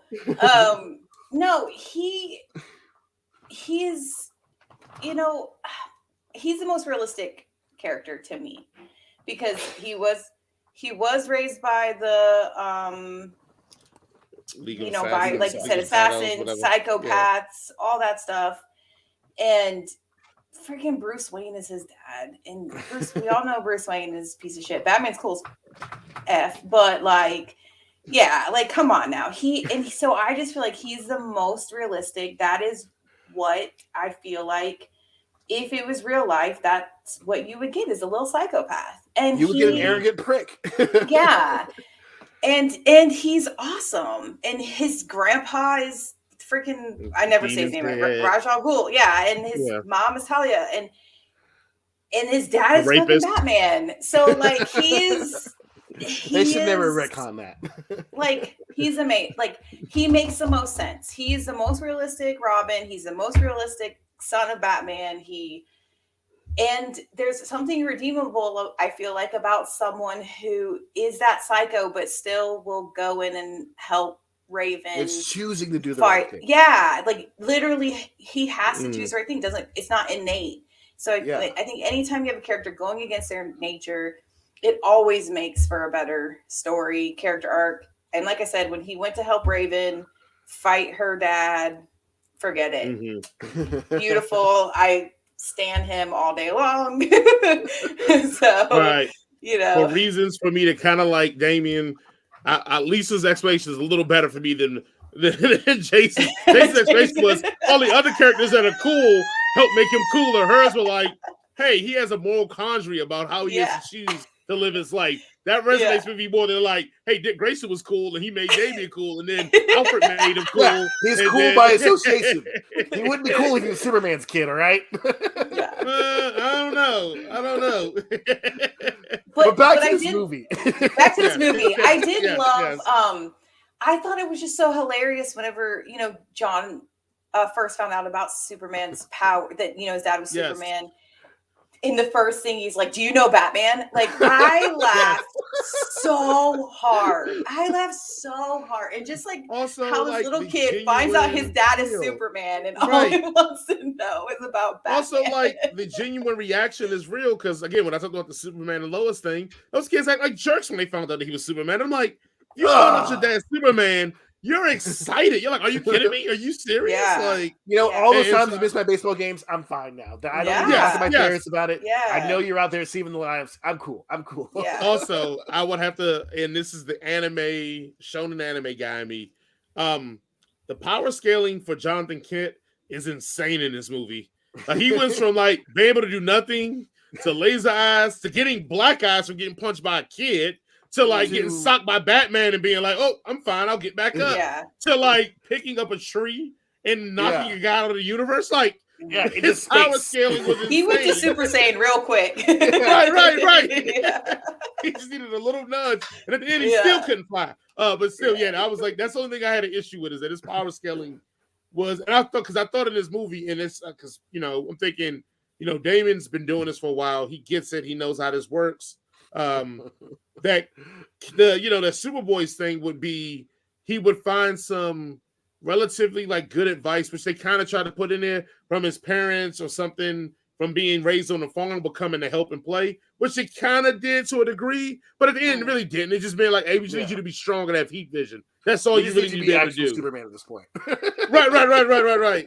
So I did think that was interesting. I did love the whole let's switch and take Superman. That was awesome because Damian, and in Damian's mind, I think he really thinks he can take Superman. Oh yeah, he would not think he can take Superman. He doesn't even blink and not think he can take Superman. He definitely like, oh, that dude's going down. right. He thinks he can take Batman. Yes, like, I don't want to kill you, father. Batman's like, oh no, you ain't. No, I'm playing with you. You're cute, son. You're killing shit over here, brother. Yeah. You about to get your ass beat right here. Take this whooping. But no, it's just and I know we said it before, but the other movie, it's just a fun movie. But this is like an hour and 17 minutes, so it's quick. Yeah.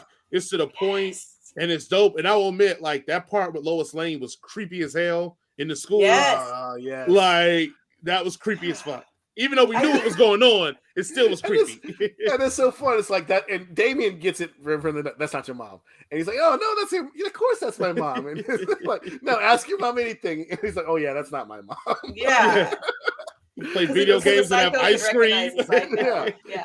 Right, yes. I think it was one of you guys, I can't remember who said that you would watch if they made this a TV show. And I agree. I would definitely. I would watch it if it was a series. It's just watching the two of them.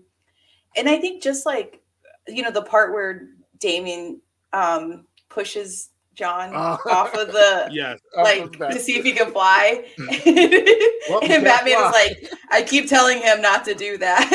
Right. Oh my God. Actually, test his theory. Like, seems a little bit nicer than when I met you, Clark. Right. Just there's those little things I would definitely watch an entire show of that. And my note was actually DC should just let their animated team take over the DCU. Yep. That was my note. All they need to do. Go through their old catalog of the even the New 52 stuff that they did and just remake them live action. And I'll be like, this is fine. Yep. I'll be at every single one paying my money and be like, I won't complain. And they need to put out rated R superhero movies. Like, why are they not? Yeah. Oh, we got a little Red Hood cameo. Oh, wow, man. All the Robins. Oh, you think you're the best Robin? Oh, yeah. Dude, it reminds me, I got a TikTok that I need to send you guys of this fight scene between Dick Grayson, Jason Todd, and Tim Drake. But that's not for the show. This is But it's funny. It's cool. I meant to send it like weeks ago, but I forgot because some people don't watch my TikToks when I send it to them, and it's not you. I watch them all. I was gonna say her husband doesn't watch any of my TikToks. I watch them all. Jason. I watch them all. As far as the action scenes in here, what did you think of this? I know you had an issue with the animation a little bit, Jason, and then it cleaned up for you. How do you think the action looked in there? I think the action for what they were doing was very smooth, very good looking. Particularly the fight scenes are really, really well done. I just think they needed to do something different with Clark's glasses. That was a bad model, man. Like y'all just bought one off the marketplace and just slapped it on your guy. Didn't even care if it matched with the style or not. But yeah, other than that, the fight scenes between Damian and John against the rest of the Teen Titans in the Justice League was fun. The one between Batman, Superman, and the two boys were fun. Between Batman and Damian was fun. So I really enjoyed them. Even Batman and the Penguin was really that was a fun take. Like he'll be mad if I did help. Like that was pretty cool. Yeah, he'll be mad if I did help. Yeah. See, we be down there helping. Nah, he got this. Lisa, what did you think? Anything that stood out to you in the movie that you want to point out for everybody who go see this? I just, the part where Lois jumps on the plane, the bat plane, because everything is the bat everything with John. But that is scary. That's creepy. Like that part was creepy, and it was that was a scene that was shot like in the daytime, and he's like flying, and he's like, shoot your mom, and he's like, I'll kill her. And Damon's like, so like, kill your mom, right? You gotta kill your mom. She's my mom. Okay. Yeah. But I still like that. I love that whole shot, and then of her just, like him finally shooting and her falling, and then her puking it up. Yeah, I like how the Starro comes out of their mouth. They go, it comes out of their mouth and onto their face. I thought that was a pretty cool visual. Yeah, it was great. Yeah. No, okay. And so we watching this here for the first time. We will now start. We will rate the movie, and if it's great, we will give it some head. If it is okay, average, we will give it a cannon. And if it is terrible, we'll give them the good old circus, some clown shoes. Lisa, what did you think of the plot and storyline for Battle of the Super Sons? 100% head. I wouldn't change anything about it. I loved it from beginning to end. Jason, what about you? Yep, I'll give it a head too. Just choking this big old head. Nice. I'm gonna give it a head too, because I am a sucker for hero characters knowing they're about to die and relegating to being accepting their fate. Fist that bumping. scene was awesome. Yes, yeah. And it's I was so here it was for fun. The animation, Lisa, what would you give the animation? I mean, it didn't bother me, the animation.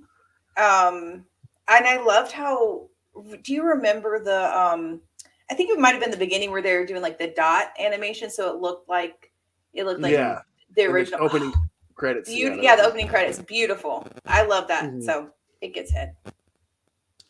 Jason, for you. I'm going to give it a cannon, mostly because of my initial reaction. But as I said, it did grow in me, so I did enjoy it after a while. But it's still like I'm still going to stay with, if you're going to do 2D, just draw that motherfucker.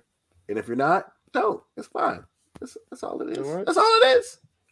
I thought it looked beautiful, and so I will definitely. I'm gonna give it a cannon, because it did feel like sometimes in this form of animation, if you don't do it all the way correct, they do feel a little stiff sometimes. Yeah, as their movement. So I'm gonna give it a cannon, because it did give a little bit of stiff vibes sometimes here and there. Man, Jaren's gonna cream his pants in this part of the show. Jaren's gonna be like, "Oh, it's so bad." Right. I want my frames back. That's how you sound, Jaren. Right. All right, and then last but not least, the action. Lisa, what did you think of the action for this Battle of the Super Sons? I think it's gonna get a cannon. It wasn't action packed. It had action scenes that I really enjoyed. I was there for the story, so it's canon. Jason, fair enough. I would give it a head. Anytime they started fighting, I was like, yes, this is what I want.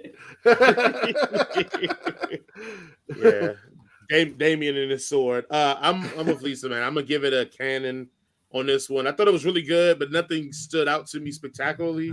So I just thought it was just a fun little romp and take. Again, my highlight is probably the Superman and Damien fight. I thought that was pretty dope. Because he's completely outmatched, but he's holding his own. So that was pretty cool. He in his mind, it's an unfair fight because Superman is the underdog.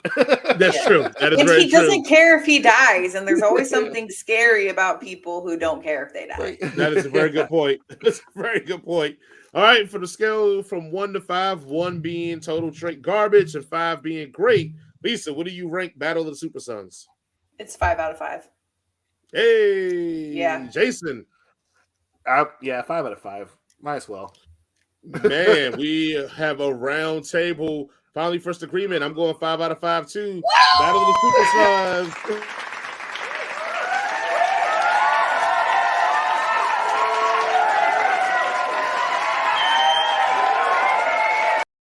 We got a graphic. It's a rare occasion. That's our whole budget. Yes. And it was free. Yes, the whole budget on something absolutely.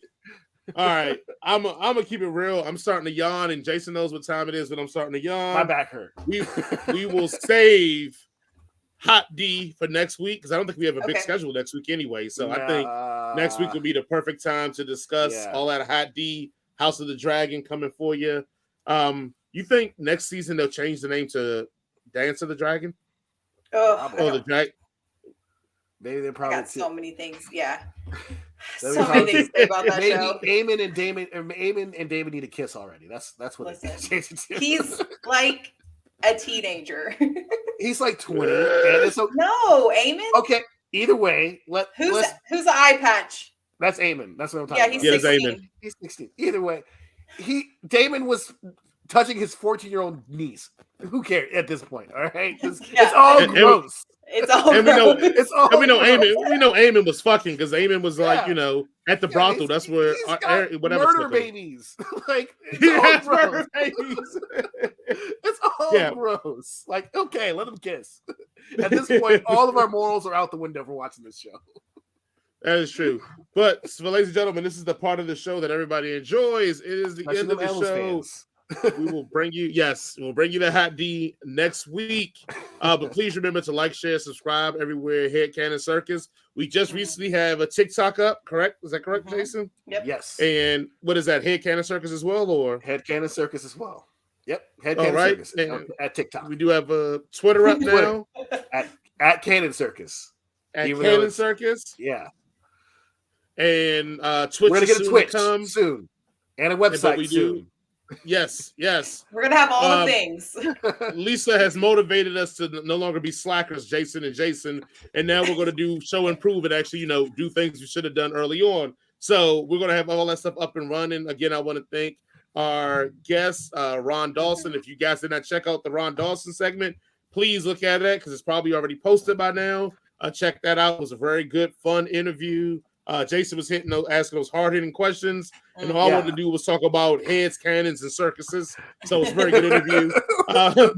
Totally embarrassed me in front of this published author. Right. That is what I do. That is what I do. Don't forget to pick up our new book for the Headcanon.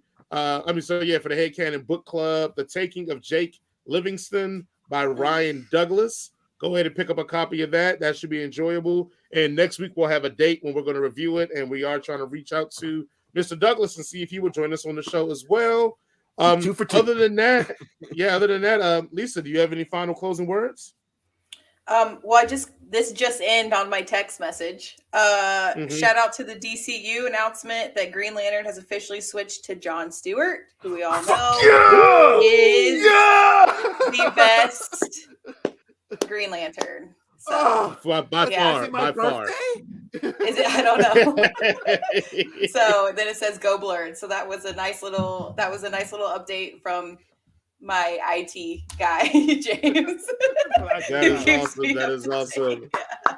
Well, besides that great news, any other thing you'd like to say before we close? Yes. What was I even thought about it so I wouldn't steal from Jason. I got a new catchphrase. Spay and neuter your animals. Adopt, don't shop. And that's all I can think of. I forgot what the other one was. I should have written it down. All right. Free dogs. Jason, any closing words? Obviously, for any strong man to do anything, there needs to be even stronger woman to tell that man that he ain't shit. Get life together.